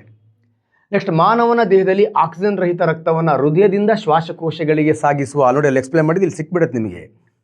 ಮಾನವನ ದೇಹದಲ್ಲಿ ಆಕ್ಸಿಜನ್ ರಹಿತ ರಕ್ತವನ್ನು ಹೃದಯದಿಂದ ಶ್ವಾಸಕೋಶಗಳಿಗೆ ಸಾಗಿಸುವ ರಕ್ತನಾಳಗಳು. ಹೃದಯದಿಂದ ರಕ್ತ ಹೊರಗಡೆ ಇದ್ರೆ ಏನು? ಅಪಧಮನಿ. One of the very very important. ಹಾಗಾದ್ರೆ ಅಭಿಧಮನಿ ಅಲ್ಲ. ಅಭಿಧಮನಿ ಅಂದರೆ ಏನು? ಕ್ಲಿಯರ್. ಅಭಿಧಮನಿ ಅಂದರೆ ಹೃದಯಕ್ಕೆ ರಕ್ತ, ಬಟ್ ಇಲ್ಲಿ ಮಾನವನ ದೇಹದಲ್ಲಿ ಆಕ್ಸಿಜನ್ ರಹಿತ ರಕ್ತವನ್ನು ಹೃದಯದಿಂದ ಶ್ವಾಸಕೋಶಕ್ಕೆ ಅಂದರೆ ಹೃದಯದ ಹೊರಗಡೆ ಹೋಗುತ್ತೆ. ಹೃದಯದ ಹೊರಗಡೆ ಅಂದರೆ ದಟ್ ಈಸ್ ಅಪ. ಹಾಗಾದರೆ ಅಭಿ ಅನ್ನೋದು ಡಮ್. ಮಹಾ ಅಪಧಮನಿ ಅಂದರೆ ನಮ್ಮ ಎಡ ಹೃತ್ಕರ್ಣದಿಂದ ಆಮ್ಲಜನಕ ಸಹಿತ ರಕ್ತ ದೇಹಕ್ಕೆ ತಗೊಂಡು ಹೋಗ್ತಕ್ಕಂಥ ನಾಳಗಳಿಗೆ ನಾವೇನಂತ ಕರಿತೀವಿ? ಮಹಾ ಅಪಧಮನಿ ಅಂತ ಕರಿತೀವಿ. ಅಭಿಧಮನಿಗಳು ಅಂದರೆ ಹೃದಯಕ್ಕೆ ರಕ್ತವನ್ನು ತರ್ತಕ್ಕಂಥ ನಾಳಗಳು. ಇಲ್ಲಿ ಹೃದಯದಿಂದ ಹೊರಗಡೆ ಹೋಗ್ತಾ ಇದೆ. ಹಾಗೆ ಹೃದಯದಿಂದ ನೋಡಿ, ಮಾನವನ ದೇಹದಲ್ಲಿ ಆಕ್ಸಿಜನ್ ರಹಿತ ರಕ್ತ ಅಂದರೆ ಕಾರ್ಬನ್ ಡೈಆಕ್ಸೈಡನ್ನು ಹೊಂದಿರತಕ್ಕಂಥ ರಕ್ತ ಶ್ವಾಸಕೋಶ, ಪುಪ್ಪಸ, ಹೃದಯದಿಂದ ಹೊರಗಡೆ ಹೋಗ್ತಾ ಇದೆ, ಅಪಧಮನಿ. ಡೌಟ್ ಇದ್ದರೆ ಇದೊಂದ್ಸತಿ ಆ ಪಕ್ಕದ ಸ್ಲೈಡಲ್ಲಿ ಎಕ್ಸ್ಪ್ಲನೇಷನ್ ಮಾಡಿದ್ದೀನಿ, ನೋಡ್ಕೊಳ್ಳಿ. Option D is the right answer ಸ್ನೇಹಿತರೆ. ಅರ್ಥ ಆಗಿದೆ ಅನ್ಕೋತೀನಿ. Next one of the very very important question. ಸಸ್ಯಗಳಲ್ಲಿ ವಿಲೀನಗೊಳ್ಳಬಲ್ಲ ದ್ಯುತಿ ಸಂಶ್ಲೇಷಣೆಯ ಉತ್ಪನ್ನಗಳ ಸಾಗಾಣಿಕೆ. ತುಂಬ ಈಸಿ ಇದೆ ಕ್ವಶನ್, ಸಿಂಪಲ್, ತಮಗೆಲ್ಲ ಗೊತ್ತಿದೆ. ಸಸ್ಯಗಳು ತಮ್ಮ ಆಹಾರವನ್ನು ತಾವು ತಯಾರಿಸ್ಕೊಳ್ಳುತ್ತೆ ಅಲ್ವಾ? ಹೆಂಗೆ ತಯಾರಿಸ್ಕೊಳ್ಳುತ್ತೆ? ಅಮ್ಮ ಹೇಗೆ ಅಡುಗೆ ಮಾಡ್ತಾಳೆ? ಅಮ್ಮ ಅಕ್ಕಿ ತಗೊಳ್ತಾಳೆ, ಅಕ್ಕಿ ಜೊತೆಗೆ ಏನು ತಗೊಳ್ತಾಳೆ? ನೀರು ತಗೊಳ್ತಾಳೆ. ಸೊ ನೀರೇನು ಮಾಡ್ತಾಳೆ? ಪಾತ್ರೆಯಲ್ಲಿ ಇಡ್ತಾಳೆ. ಪಾತ್ರೆ ಕೆಳಗಡೆ ಏನು ಮಾಡ್ತಾಳೆ? ಬೆಂಕಿ ಹಾಕ್ತಾಳೆ. ಬ್ಯೂಟಿಫುಲ್ ಅನ್ನ ಆಗತ್ತೆ, ಆಮೇಲೆ ಗಂಜಿ ಬರುತ್ತೆ. ಇದು ಅನ್ನ ತಯಾರಿಕೆಯ ಕ್ರಿಯೆ. ಅಮ್ಮ ಮಾಡೋ ಅನ್ನನ ಸಸ್ಯ ಹೇಗೆ ಆಹಾರ ತಯಾರಿಸುತ್ತೆ? ಸಸ್ಯ ಹೇಗೆ ಆಹಾರ ತಯಾರಿಸುತ್ತೆ? ಸೇಮ್ ಸಸ್ಯನೂ ಕೂಡ ಹಿಂಗೇನೆ ಆಹಾರ ತಯಾರಿಸೋದು. ಅಕ್ಕಿ ಬದಲಿ ಸಸ್ಯ ಏನು ತಗೊಳತ್ತೆ? Carbon dioxide ತಗೊಳತ್ತೆ. ನೀರಿನ ಬದಲಿ ಏನು ಬೀರು ತಗೊಳ್ಳಲ್ಲ, ನೀರನ್ನೇ ತಗೊಳತ್ತೆ. ಕ್ಲಿಯರ್. ಪಾತ್ರೆ ಬದಲಿ ಕ್ಲೋರೋಫಿಲ್ಲನ್ನು ಬಳಸ್ಕೊಳತ್ತೆ. ಬೆಂಕಿ ಬದಲಿ ಸನ್ಲೈಟನ್ನು ಬಳಸ್ಕೊಳತ್ತೆ. ಕ್ಲಿಯರ್. ಹಾಗಾದರೆ ಕಾರ್ಬನ್ ಡೈಆಕ್ಸೈಡ್ ವಾಟರನ್ನು ನಮ್ಮ ಸಸ್ಯ ತಗೊಂಡು ಅನ್ನ ಮೀನ್ಸ್ ಗ್ಲೂಕೋಸ್ ರೂಪದಲ್ಲಿ ಆಹಾರವನ್ನು ತಯಾರಿಸುತ್ತೆ. ಮತ್ತು ಗಂಜಿ ಅಂತಕ್ಕಂಥ ಆಮ್ಲಜನಕವನ್ನು ಉಸಿರಾಡ್ಕೊಂಡು ಜೀವಿಗಳು ಬದುಕಲಿ ಅಂತ ಸಸ್ಯಗಳು ಕೊಡುತ್ತೆ. ಕ್ಲಿಯರ್. ಇದು ದ್ಯುತಿ ಸಂಶ್ಲೇಷಣೆ ಕ್ರಿಯೆಯ ಕಚ್ಚಾ ಫಾರ್ಮುಲಾ. ರೈಟ್ ಫಾರ್ಮುಲಾ ಎಲ್ಲ ಅಲ್ಲಿ ಎಕ್ಸ್ಪ್ಲೇನ್ ಮಾಡಿ ಹೇಳಿದ್ದೀನಿ. ಹಾಗಾದ್ರೆ ಸಸ್ಯ ದ್ಯುತಿ ಸಂಶ್ಲೇಷಣೆ ಕ್ರಿಯೆನು? ಸಸ್ಯ ಗ್ಲೂಕೋಸನ್ನು ತಯಾರಿಸ್ತಕ್ಕಂಥ ಕ್ರಿಯೆಗೆ ನಾವೇನಂತ ಕರಿತೀವಿ? ಫೋಟೋಸಿಂಥಸಿಸ್. ಹಾಗಾದರೆ ಸಸ್ಯ ತನ್ನ ಆಹಾರವನ್ನು ತಾವೇ ತಯಾರಿಸ್ಕೊಳ್ಳಿಕ್ಕೆ ಬಳಸ್ತಕ್ಕಂತಹ ಅಥವಾ ದ್ಯುತಿ ಸಂಶ್ಲೇಷಣೆ ಕ್ರಿಯೆ ಆರ್ ಫೋಟೋಸಿಂಥಸಿಸ್ಗೆ ಬಳಸ್ತಕ್ಕಂತಹ ಕಚ್ಚಾ ವಸ್ತುಗಳು ಯಾವುದು? Carbon dioxide and water. One of the very very important. ಹಾಗಾದರೆ ಕಾರ್ಬನ್ ಡೈಆಕ್ಸೈಡ್ ಮತ್ತು ವಾಟರನ್ನು ತಗೊಂಡು ಸನ್ಲೈಟ್ ಹೆಲ್ಪಿಂದ ಕ್ಲೋರೋಫಿಲ್ನ ಸಹಾಯದಿಂದ ಕ್ಲೋರೋಪ್ಲಾಸ್ಟಲ್ಲಿ ಗ್ಲೂಕೋಸ್ ರೂಪದಲ್ಲಿ ಆಹಾರ ತಯಾರಾಗತ್ತೆ ಮತ್ತು ಆಮ್ಲಜನಕವನ್ನು ಹೊರಗಡೆ ಸಸ್ಯ ಹಾಕತ್ತೆ. ಹಾಗಾದರೆ ಈ ಗ್ಲೂಕೋಸ್ ಏನಾಗತ್ತೆ? ವಿಲೀನ ಆಗತ್ತೆ. ಬಾಯಲ್ಲಿ ಗ್ಲೂಕೋಸನ್ನು ಹಾಕಿ ರಪ್ ಅಂತ ಕರಗಿಬಿಡತ್ತೆ. ಈ ಕರಗುವ ಗ್ಲೂಕೋಸನ್ನು ಸಸ್ಯಗಳು ಎಲೆಗಳಲ್ಲಿ ತಯಾರಿಸಿ ಸಸ್ಯದ ವಿವಿಧ ಭಾಗಗಳಿಗೆ ಕರಗದ ಪಿಷ್ಟವನ್ನಾಗಿ ಪರಿವರ್ತನೆ ಮಾಡಿ ಸಾಗಾಣಿಕೆ ಮಾಡೋದನ್ನು ನಾವೇನಂತ ಕರಿತೀವಿ? ಟ್ರಾನ್ಸ್ಲೊಕೇಶನ್ ಅಂತ ಕರಿತೀವಿ. ಆ ಟ್ರಾನ್ಸ್ಲೊಕೇಶನ್ನನ್ನೇ ನಾವೇನಂತ ಕರಿತೀವಿ ಕನ್ನಡದಲ್ಲಿ? ವಸ್ತು ಸ್ಥಾನಾಂತರಣ ಅಂತ ಕರಿತೀವಿ. ಈ ಥರ ವಸ್ತು ಸ್ಥಾನಾಂತರಣವನ್ನು ಸಸ್ಯಗಳು ಎಲೆಗಳಲ್ಲಿ ಆಹಾರವನ್ನು ಕರಗುವ ಗ್ಲೂಕೋಸ್ ರೂಪದ ಆಹಾರವನ್ನು ತಯಾರಿಸಿ ಕರಗದ ರೂಪಕ್ಕೆ ತಂದು ತನ್ನದೇ ಒಳಗಡೆ ಇರತಕ್ಕಂಥ ಫ್ಲೋಯಂ ನಾಳಗಳ ಮೂಲಕ, ಇದನ್ನು ಫುಡ್ ಕಂಡಕ್ಟಿವ್ ಟಿಶ್ಯೂ ಅಂತ ಕರಿತೀವಿ, ಫ್ಲೋಯಂ ನಾಳಗಳ ಮೂಲಕ ಸಸ್ಯದ ವಿವಿಧ ಭಾಗಗಳಿಗೆ ಅಪ್ವರ್ಡ್ ಆ್ಯಂಡ್ ಡೌನ್ವರ್ಡ್, ಮೇಲ್ಮುಖ ಮತ್ತು ಕೆಳಮುಖವಾಗಿ ಸಾಗಾಣಿಕೆ ಮಾಡೋದನ್ನೇ ಟ್ರಾನ್ಸ್ಲೊಕೇಶನ್ ಆರ್ ವಸ್ತು ಸ್ಥಾನಾಂತರಣ ಅಂತ ಕರಿತೀವಿ. Which is the right answer? That is translocation, ವಸ್ತು ಸ್ಥಾನಾಂತರಣ ಇಸ್ ದ ರೈಟ್ ಆನ್ಸರ್. ಅರ್ಥ ಆಗಿದೆ ಅನ್ಕೋತೀನಿ. ಸಸ್ಯಗಳಲ್ಲಿ ವಿಲೀನಗೊಳ್ಳಬಲ್ಲ ದ್ಯುತಿ ಸಂಶ್ಲೇಷಣೆಯ ಉತ್ಪನ್ನ ಮೀನ್ಸ್ ಗ್ಲೂಕೋಸನ್ನು ಕರಗದ, ವಿಲೀನವಾಗದ ಪಿಷ್ಟವನ್ನಾಗಿ ಪರಿವರ್ತನೆ ಮಾಡಿ ಫ್ಲೋಯಂನ ಮೂಲಕ ಸಸ್ಯದ ವಿವಿಧ ಭಾಗಗಳಿಗೆ ಸಸ್ಯ ಸಾಗಾಣಿಕೆ ಮಾಡಿಕೊಳ್ಳುತ್ತೆ. ಅದನ್ನು ನಾವು ವಸ್ತು ಸ್ಥಾನಾಂತರಣ ಆರ್ ಟ್ರಾನ್ಸ್ಲೊಕೇಶನ್ ಅಂತ ಕರಿತೀವಿ. ಅರ್ಥ ಆಗಿದೆ ಅನ್ಕೋತೀನಿ. SLC ಮಕ್ಕಳಿಗಂತೂ ಬ್ಯೂಟಿಫುಲ್ ಆಗಿ ಇದನ್ನು ನೀವು ನೋಡ್ತಾ ಹೋಗ್ಬಿಟ್ರೆ ಔಟ್ ಕ್ವಶನ್ ಹೆಂಗಾರ ಕೇಳಲಿ ಔಟ್ ಆಫ್ ಔಟ್ ತೆಗಿಬೋದು. ಯಾಕೆಂದರೆ ಆಲ್ರೆಡಿ ಹೇಳಿದ್ದೀನಿ ನಾನು, ತಲೆಯಲ್ಲಿ ಕೂದಿದ್ರೆ ಹೇಗಾದರೂ ಬಾಚ್ಕೋಬೋದು. ಕಂಟೆಂಟನ್ನು ಅರ್ಥ ಮಾಡಿಕೊಂಡ್ರೆ ಆನ್ಸರಲ್ಲಿ ಎಂಥ ಕ್ವಶನ್ ಆದರೂ ಕೂಡ ನಾವು ಕ್ಲಿಯರ್ ಮಾಡ್ತಾ ಹೋಗ್ಬೋದು ಸ್ನೇಹಿತರೆ. ನೆಕ್ಸ್ಟ್ ಇಲ್ಲೊಂದು ಬ್ಯೂಟಿಫುಲ್ ಆಗಿರೋ ಕ್ವಶನ್ ಇದೆ ನೋಡಿ. ಸಸ್ಯಗಳಲ್ಲಿ ಜೈಲಮ್ನ ಪ್ರಮುಖ ಕಾರ್ಯ ಏನು ಅಂತ ಇದೆ. What is the main role in xylem? ಇಲ್ಲಿ ನಾನು ನಿಮಗೆ ಸುಮ್ಮನೆ ಹೇಳ್ಬಿಡ್ತೀನಿ. ನಾನು ಎಕ್ಸಾಂಪಲ್, ಸಸ್ಯದ ಕಾಂಡ ಇದೆ, ಸ್ಟೆಮ್ ಇದೆ. ಸೊ ನೆಕ್ಸ್ಟ್ ಬ್ಯೂಟಿಫುಲ್ ಆಗಿರ್ತಕ್ಕಂಥ ರೂಟ್ಸ್ ಇದೆ ನೋಡಿ, ರೂಟ್ಸ್ ಇದೆ. ನೆಕ್ಸ್ಟ್ ಒಂದು ಬ್ಯೂಟಿಫುಲ್ ಅಡುಗೆ ಮನೆ ಎಲೆನ ಬರ್ಕೊಳ್ತೀನಿ ನಾನು. ಸಸ್ಯದ ಅಡುಗೆ ಮನೆ ಯಾವುದಪ್ಪ ಅಂದರೆ ದಟ್ ಇಸ್ ದ ಎಲೆ, ಇದು ಅಡುಗೆ ಮನೆ. ಸಸ್ಯದ ನೀರಿನ ತೊಟ್ಟಿ ಯಾವುದಪ್ಪ ಅಂದರೆ ದಟ್ ಇಸ್ ದ ಬೇರು, ಸಸ್ಯದ ನೀರಿನ ತೊಟ್ಟಿ.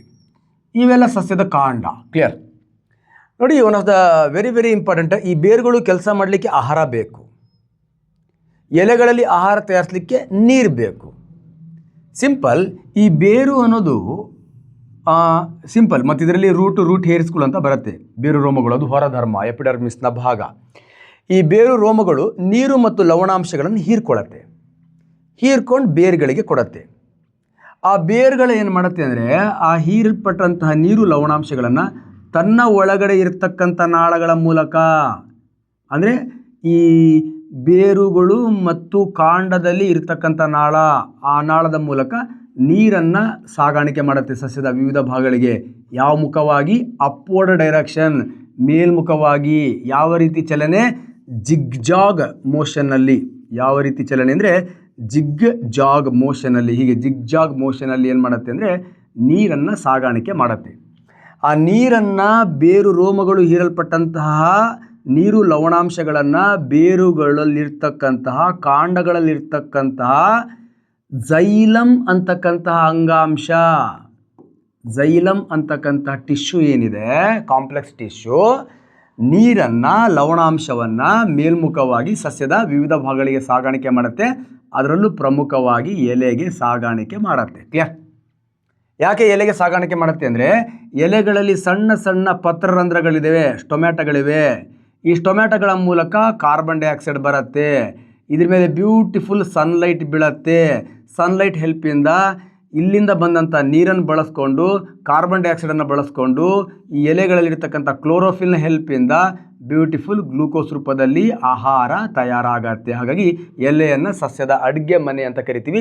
ಇನ್ ಡೀಟೇಲ್ ಕ್ಲಾಸನ್ನು ನೀವು ಈ ಆ್ಯಪಲ್ಲಿ ಪರ್ಚೇಸ್ ಮಾಡಿದ್ರೆ ಒಂದು ಸ್ಟೋರಿ ಥರ, ಇಮ್ಮಡಿ ಪುಲಕೇಶಿ ಸ್ಟೋರಿ ಥರ, ಹರ್ಷವರ್ಧನ ಸ್ಟೋರಿ ಥರ, ಅದಕ್ಕಿಂತನೂ ಅದನ್ನು ನೆನ್ಪಿಟ್ಕೊಳ್ಳೋದಾದರೂ ಕಷ್ಟ ಆಗ್ಬೋದು, ಅದಕ್ಕಿಂತನೂ ಇನ್ ಡೀಟೇಲಾಗಿ ಎಕ್ಸ್ಪ್ಲನೇಷನ್ ಮಾಡಿದ್ದೀನಿ ಸ್ನೇಹಿತರೆ.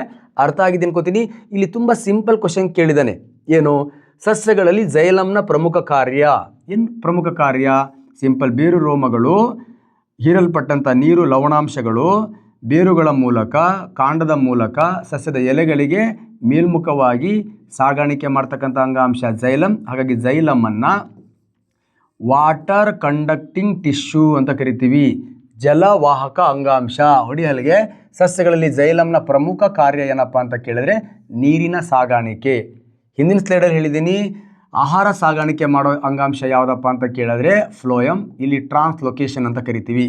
ಅಮೈನೋ ಆಮ್ಲಗಳು, ಆಕ್ಸಿಜನ್ ಸಾಗಾಣಿಕೆ, ಅವೆಲ್ಲ ನಿಮಗೆ ಇನ್ ಡೀಟೇಲಾಗಿ ಮುಂದೆ ಇದರ ಬಗ್ಗೆ ಎಕ್ಸ್ಪ್ಲನೇಷನ್ ಮಾಡ್ತಾ ಬರ್ತೀನಿ ಸ್ನೇಹಿತರೆ. ಮನುಷ್ಯರಲ್ಲಿ ಮೂತ್ರಪಿಂಡಗಳ ಕಾರ್ಯವೇನು ಅಂತ ನೋಡಿ. ಕಿಡ್ನಿ ಇದೆಯಲ್ವಾ ನಮ್ಮ ದೇಹದಲ್ಲಿ, ಅದರ ಮೇನ್ ರೋಲ್ ಏನು ನೋಡಿ. ನಮ್ಮ ದೇಹದಲ್ಲಿ they are 3 types of ಎಕ್ಸ್ಕ್ರೇಟರಿ organs ಇದೆ. ನಮ್ಮ ದೇಹದಲ್ಲಿ 3 ರೀತಿಯ ವಿಸರ್ಜನಾಂಗಗಳಿದೆ. ಆ 3 ರೀತಿಯ ವಿಸರ್ಜನಾಂಗಗಳು ಯಾವುದಪ್ಪ ಅಂದರೆ, ಒಂದು ಲಂಗ್ಸ್, ಒಂದು ಶ್ವಾಸಕೋಶ, ಇನ್ನೊಂದು ಸ್ಕಿನ್, ಚರ್ಮ. ಕ್ಲಿಯರ್? ಇನ್ನೊಂದು ಬ್ಯೂಟಿಫುಲ್ ಆಗಿರತಕ್ಕಂತಹ ಕಿಡ್ನಿ. ಕ್ಲಿಯರ್? ಕಿಡ್ನಿ. ಇವು 3 ನಮ್ಮ ದೇಹದಲ್ಲಿರತಕ್ಕಂಥ ಎಕ್ಸ್ಕ್ರೇಟರಿ ಆರ್ಗಾನ್ಸ್. ಹಾಗಾದರೆ ಮೂತ್ರಪಿಂಡಗಳ ಕಾರ್ಯ ಆಲ್ರೆಡಿ ಗೊತ್ತಾಗ್ಬಿಟ್ಟಿದೆ. ಎಕ್ಸ್ಕ್ರೀಷನ್ ಅಂದರೆ ಸಿಂಪಲ್ ವಿಸರ್ಜನೆ ಮಾಡ್ತಕ್ಕಂಥ ಒಂದು ಕೆಲಸವನ್ನು ಮಾಡುತ್ತೆ. ನಮ್ಮ ದೇಹದ ರಕ್ತದಲ್ಲಿರ್ತಕ್ಕಂತಹ ಅನುಪಯುಕ್ತ ವಸ್ತುಗಳನ್ನು ಏನು ಮಾಡುತ್ತೆ? ಸಪ್ರೇಟ್ ಮಾಡಿ ಅವುಗಳನ್ನು ಯೂರಿಯಾ ರೂಪಕ್ಕೆ ಪರಿವರ್ತನೆ ಮಾಡಿ ಅವುಗಳನ್ನು ನಮ್ಮ ದೇಹದಿಂದ ಹೊರಗಡೆ ಹಾಕ್ತಕ್ಕಂಥ ಕೆಲಸವನ್ನು ಯಾವ್ದು ಮಾಡ್ತಾ ಇರುತ್ತೆ? ನಮ್ಮ ಕಿಡ್ನಿ ಆರ್ ಮೂತ್ರಪಿಂಡಗಳು ಮಾಡ್ತಾ ಇರುತ್ತೆ. ಹಾಗಾಗಿ ರಕ್ತದಲ್ಲಿರ್ತಕ್ಕಂಥ ಅಶುದ್ಧ ಅಂಶಗಳನ್ನು ಸಪ್ರೇಟ್ ಮಾಡುತ್ತೆ, 2 ಮಾಡುತ್ತೆ. ಅಂದರೆ ಶುದ್ಧವೆಲ್ಲ ನಮ್ಮ ದೇಹಕ್ಕೆ ಏನೇನು ಬೇಕು ಅವುಗಳನ್ನೆಲ್ಲ ಒಂದು ಕಡೆ ಮಾಡುತ್ತೆ, ನಮ್ಮ ದೇಹಕ್ಕೆ ಏನೇನು ಬೇಡ ಅವುಗಳನ್ನೆಲ್ಲ ಬೇರೆ ಕಡೆ ಮಾಡುತ್ತೆ. ಅದಕ್ಕೆ 2 ಥರ ಮಾಡುತ್ತೆ. ಆ 2 ಥರದಲ್ಲಿ ಒಂದು ಯೂರಿನ್ ಆಗಿ ಹೊರಗಡೆ ತಗೊಳುತ್ತೆ, ನೆಕ್ಸ್ಟ್ ಪ್ಯೂರ್ ಬ್ಲಡ್ಡನ್ನು ಮತ್ತೆ ಬಾಡಿಲಿ ಏನು ಮಾಡ್ತಾ ಇರುತ್ತೆ, ಅದು ಕಳಿಸ್ತಾ ಇರುತ್ತೆ. ಅದಕ್ಕೆ ಡಯಾಲಿಸಿಸ್, 2 ಮಾಡ್ತಕ್ಕಂಥ ಒಂದು ಬ್ಯೂಟಿಫುಲ್ ನಮ್ಮ ದೇಹದ ಅಂಗ ಯಾವುದಪ್ಪ ಅಂತ ಕೇಳಿದರೆ ದಟ್ ಇಸ್ ದ ಕಿಡ್ನಿ ಅಂತ ಕರಿತೀವಿ. ಹಾಗಾದರೆ ಕಿಡ್ನಿ ಅದರ ಕಂಪ್ಲೀಟ್ ಫಂಕ್ಷನ್ಸನ್ನು ಅಲ್ಲಿ ನಿಮಗೆ ಕ್ಲಿಯರ್ ಮಾಡ್ತಾ ಬರ್ತೀನಿ. ಸಿಂಪಲ್ ವಿಸರ್ಜನೆ. ಈ ಕಿಡ್ನಿ ಏನಿದೆ, ಕಿಡ್ನಿಯ ಫಂಕ್ಷನಲ್ ಆ್ಯಂಡ್ ಸ್ಟ್ರಕ್ಚರಲ್ ಯೂನಿಟ್ಗೆ ನಾವೇನಂತ ಕರಿತೀವಿ, ನೆಫ್ರಾನ್ ಅಂತ ಕರಿತೀವಿ. ಹಾಗಾಗಿ ಈ ಕಿಡ್ನಿಯ ಬಗ್ಗೆ ಅಧ್ಯಯನ ಮಾಡ್ತಕ್ಕಂಥ ಬ್ಯೂಟಿಫುಲ್ ಆಗಿರ್ತಕ್ಕಂಥ ಬಯಾಲಜಿಗೆ ನಾವೇನಂತ ಕರಿತೀವಿ, ನೆಫ್ರಾಲಜಿ ಅಂತ ಕರಿತೀವಿ. ನೆಫ್ರಾಲಜಿ ನಮ್ಮ ದೇಹ ಹೇಗೆ ಜೀವಕೋಶದಿಂದ ಆಗಿರುತ್ತೋ ಹಾಗೆ ಕಿಡ್ನಿ ಸಣ್ಣ ಸಣ್ಣ ಸಣ್ಣ ಸಣ್ಣ ಈ ಸೂಕ್ಷ್ಮವಾಗಿರ್ತಕ್ಕಂಥ ಜೀವಕೋಶಗಳಿಂದ ಆಗಿರುತ್ತೆ. ಹಾಗಾಗಿ ಈ ಸಣ್ಣ ಸಣ್ಣ ಸೂಕ್ಷ್ಮವಾಗಿರ್ತಕ್ಕಂಥ ನೆಫ್ರಾನ್ ಎಂಬ ಅಸಂಖ್ಯಾತ ಕೋಶಗಳಿಂದ ಕಿಡ್ನಿ ಆಗಿರೋದ್ರಿಂದ ಕಿಡ್ನಿಯ ಅಧ್ಯಯನಕ್ಕೆ ನಾವೇನಂತ ಕರಿತೀವಿ, ನೆಫ್ರಾಲಜಿ ಅಂತ ಕರಿತೀವಿ ಸ್ನೇಹಿತರೆ. ಒಟ್ಟಾರೆಯಾಗಿ ಈ ಕಿಡ್ನಿಯ ಮೇನ್ ಫಂಕ್ಷನ್ ಏನಪ್ಪ ಅಂತ ಕೇಳಿದ್ರೆ that is the excretion or dialysis ಮಾಡ್ತಕ್ಕಂಥ ಕೆಲಸವನ್ನು ಮಾಡುತ್ತೆ ಸ್ನೇಹಿತರೆ.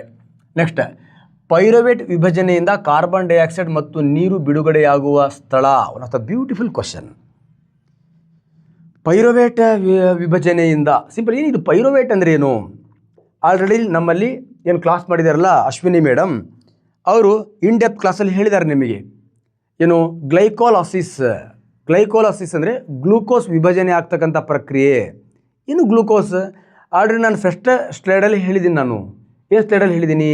ಸಿಂಪಲ್, ಏನು ಜೀರ್ಣಾಂಗ ವ್ಯವಸ್ಥೆ ಇದೆ ಆ ಜೀರ್ಣಾಂಗ ವ್ಯವಸ್ಥೆಯಲ್ಲಿ ಆಹಾರ ಸಣ್ಣ ಕರಳಲ್ಲಿ ಜೀರ್ಣ ಆಗಿ ಯಾವ ರೂಪಕ್ಕೆ ಬರುತ್ತೆ?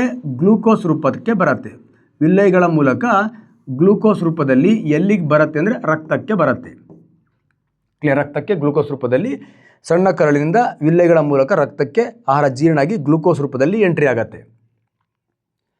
ಉಸಿರಾಟ ಕ್ರಿಯೆಯಿಂದ ಆಮ್ಲಜನಕ ಅದು ಕೂಡ ಆಕ್ಸಿಜನ್ ಎಲ್ಲಿಗೆ ಎಂಟ್ರಿ ಆಗುತ್ತೆ ಅಂದರೆ ಸಿಂಪಲ್ ಪುಪ್ಪಸಕ ಅಭಿಧಮನಿಯ ಮೂಲಕ ಹೃದಯದ ಮೂಲಕ ಆಮ್ಲಜನಕ ಎಲ್ಲಿಗೆ ಎಂಟ್ರಿ ಆಗುತ್ತೆ? ರಕ್ತಕ್ಕೆ ಎಂಟ್ರಿ ಆಗುತ್ತೆ.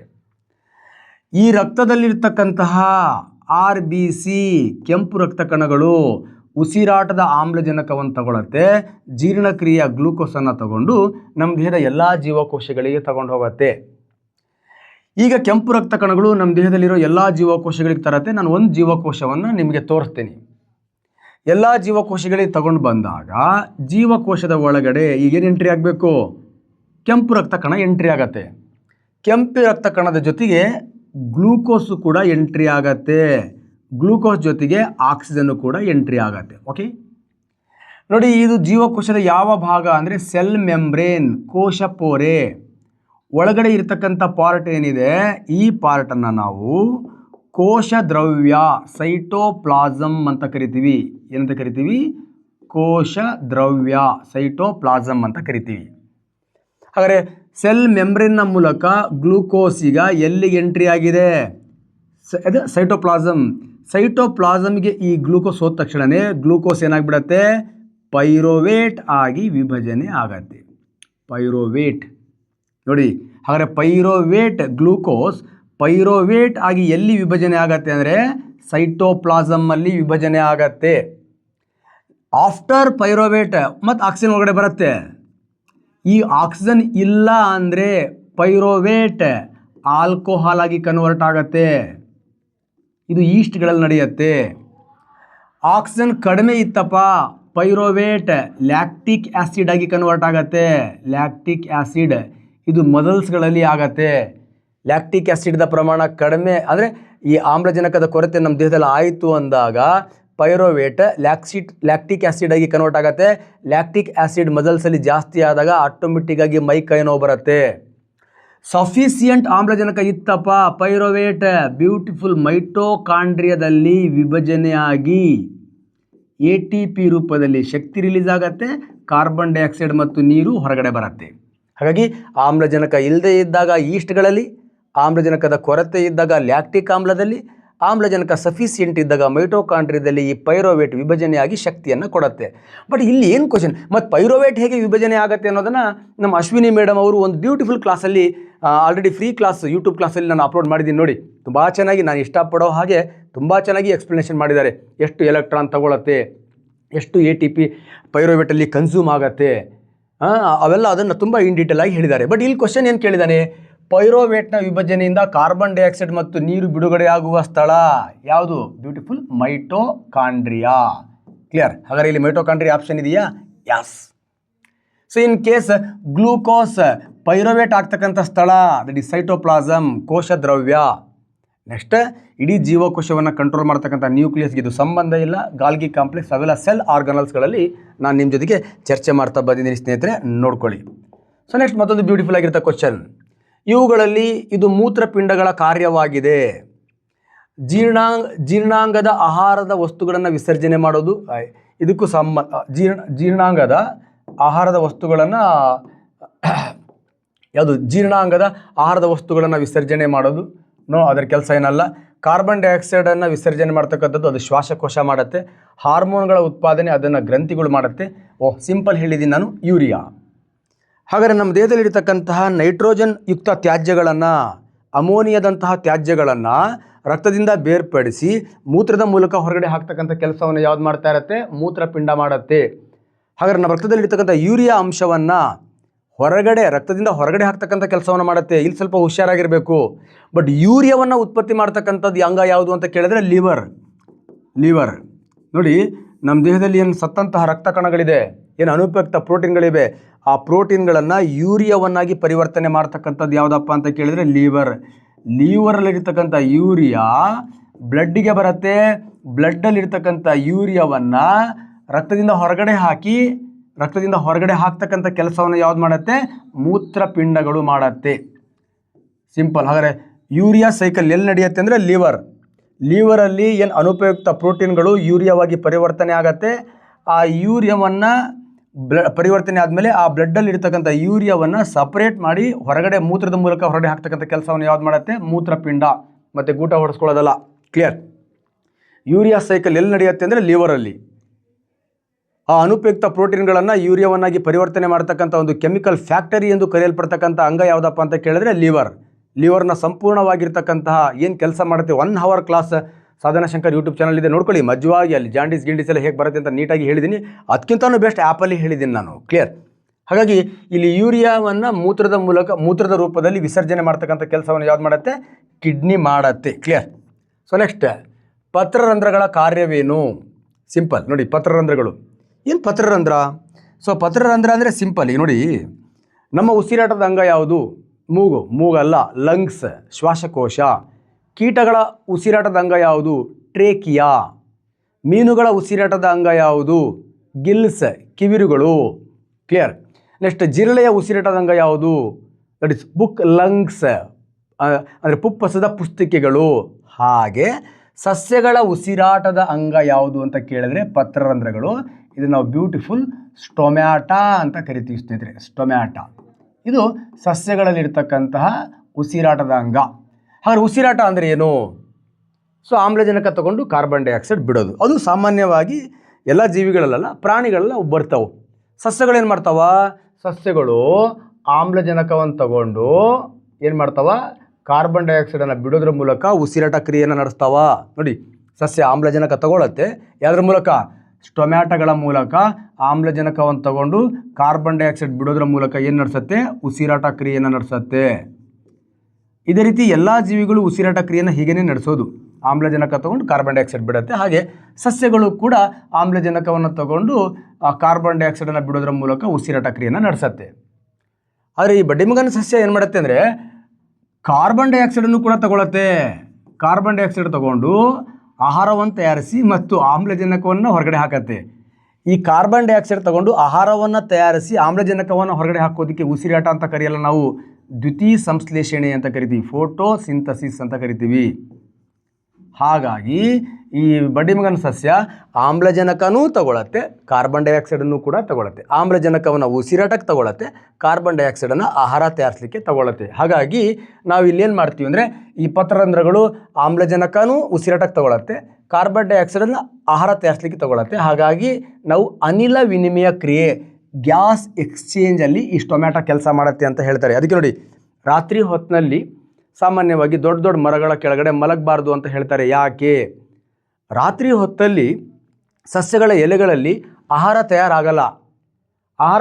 ಅಂದರೆ ಆಮ್ಲಜನಕ ಬಿಡುಗಡೆ ಆಗಲ್ಲ. ಯಾಕಂದರೆ ಆಹಾರ ತಯಾರಾಗಲ್ಲ.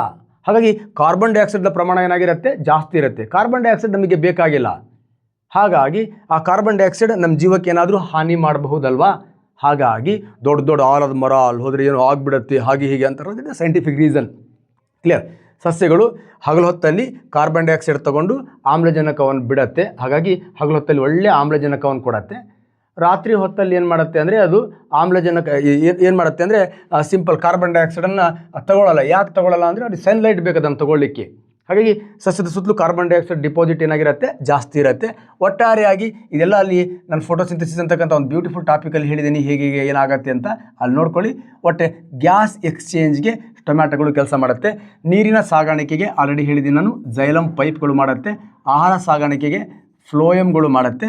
ನೆಕ್ಸ್ಟ್ ಆಕ್ಸಿಜನ್ ಸಾಗಾಣಿಕೆ ಅದು ಒಂದಲ್ಲ, ಅನಿಲ ವಿನಿಮಯ. ಮತ್ತು ನಾವು ಪತ್ರರಂಧ್ರ ಕಾಳ ಆಕ್ಸಿಜನ್ ಸಾಗಾಣಿಕೆ ಅಂದರೆ ಚೆಂಬು ಇಸ್ ದ ರೈಟ್ ಆನ್ಸರ್. ಅರ್ಥ ಆಗಿದೆ ಅಂತ ಅನ್ಕೋತೀನಿ. ಕ್ಲಿಯರ್. ಸೊ ನೆಕ್ಸ್ಟ್, ಮೂತ್ರಜನಕಾಂಗದ ರಚನಾತ್ಮಕ ಮತ್ತು ಕಾರ್ಯಾತ್ಮಕ ಘಟಕ ಯಾವುದು ಅನ್ನೋ ಬ್ಯೂಟಿಫುಲ್ ಆಗಿರ್ತಕ್ಕಂಥ ಪ್ರಶ್ನೆ. ಕ್ಲಿಯರ್. ಆಲ್ರೆಡಿ ಹೇಳಿದ್ದೀನಿ. ನಮ್ಮ ಕಿಡ್ನಿಯ ಸ್ಟ್ರಕ್ಚರಲ್ ಮತ್ತು ಫಂಕ್ಷನಲ್ ಯೂನಿಟ್ ಯಾವುದಪ್ಪ ಅಂತ ಕೇಳಿದ್ರೆ ನೆಫ್ರಾನ್. ಹಾಗಾಗಿ ಇದಕ್ಕೆ ನಾವು ನೆಫ್ರಾಲಜಿ ಅಂತ ಕರಿತೀವಿ. ಕ್ಲಿಯರ್. ನೆಫ್ರಾನ್, ಈ ಗೋಡೆ ಹೇಗೆ ಇಟ್ಟಿಗೆಗಳಿಂದ ಆಗಿರುತ್ತೋ ಹಾಗೆ ನೆಫ್ರಾನ್ಗಳಿಂದ ಏನಾಗಿರುತ್ತೆ, ಮೂತ್ರಪಿಂಡಗಳಾಗಿರುತ್ತೆ. ನ್ಯೂರಾನ್ಗಳಿಂದ ಏನಾಗಿರುತ್ತೆ, ನರಗಳಾಗಿರುತ್ತೆ. ಕ್ಲಿಯರ್. ಜೀವಕೋಶಗಳಿಂದ ಏನಾಗಿರುತ್ತೆ, ದೇಹ ಆಗಿರುತ್ತೆ. ಸ್ನಾಯು ಕೋಶಗಳಿಂದ ಏನಾಗಿರುತ್ತೆ, ಸ್ನಾಯುಗಳು ಅಂದರೆ ಮಾಂಸ, ಮಸಲ್ಸ್ಗಳಾಗಿರುತ್ತೆ. ಸ್ನೇಹಿತರೆ ನೋಡಿ, ಬ್ಯೂಟಿಫುಲ್ ಆಗಿರ್ತಕ್ಕಂಥ ವೀಡಿಯೋಗಳನ್ನು ನೋಡಿ ಸಾಧನಾ ಶಂಕರ್ ಅಕಾಡೆಮಿ ಆ್ಯಪಿಗೆ ಜಾಯ್ನ್ ಆಗಿ. ಮತ್ತು ನಿಮಗೆ PC ಇಂದ DC ಎಲ್ಲ ಕೋರ್ಸಸ್ಗಳಿಗೂ ಸೈನ್ಸ್ನ ಒಂದು ಕ್ವಶನ್ನು ಕೂಡ ಮಿಸ್ ಆಗದ ಹಾಗೆ ಅದು ಕೂಡ ಆ್ಯಪನ್ನು ಬಿಡ್ತಾ ಇದ್ದೀನಿ. ಕರ್ನಾಟಕ TET ಕ್ಲಾಸಸ್ಗಳಲ್ಲೂ ಕೂಡ ಆ್ಯಪನ್ನು ಬಿಡ್ತಾ ಇದ್ದೀನಿ. ಬಳಸ್ಕೊಳ್ಳಿ, ಎಂಜಾಯ್ ಮಾಡಿ ಸ್ನೇಹಿತರೆ. ಮತ್ತು ಈ ಕ್ಲಾಸ್ನ ಕಂಟಿನ್ಯೂಟಿಯನ್ನು ನಾನು ನಿಮ್ಮ ಜೊತೆಗೆ ಚರ್ಚೆ ಮಾಡ್ತಾ ಬರ್ತೀನಿ ಸ್ನೇಹಿತರೆ.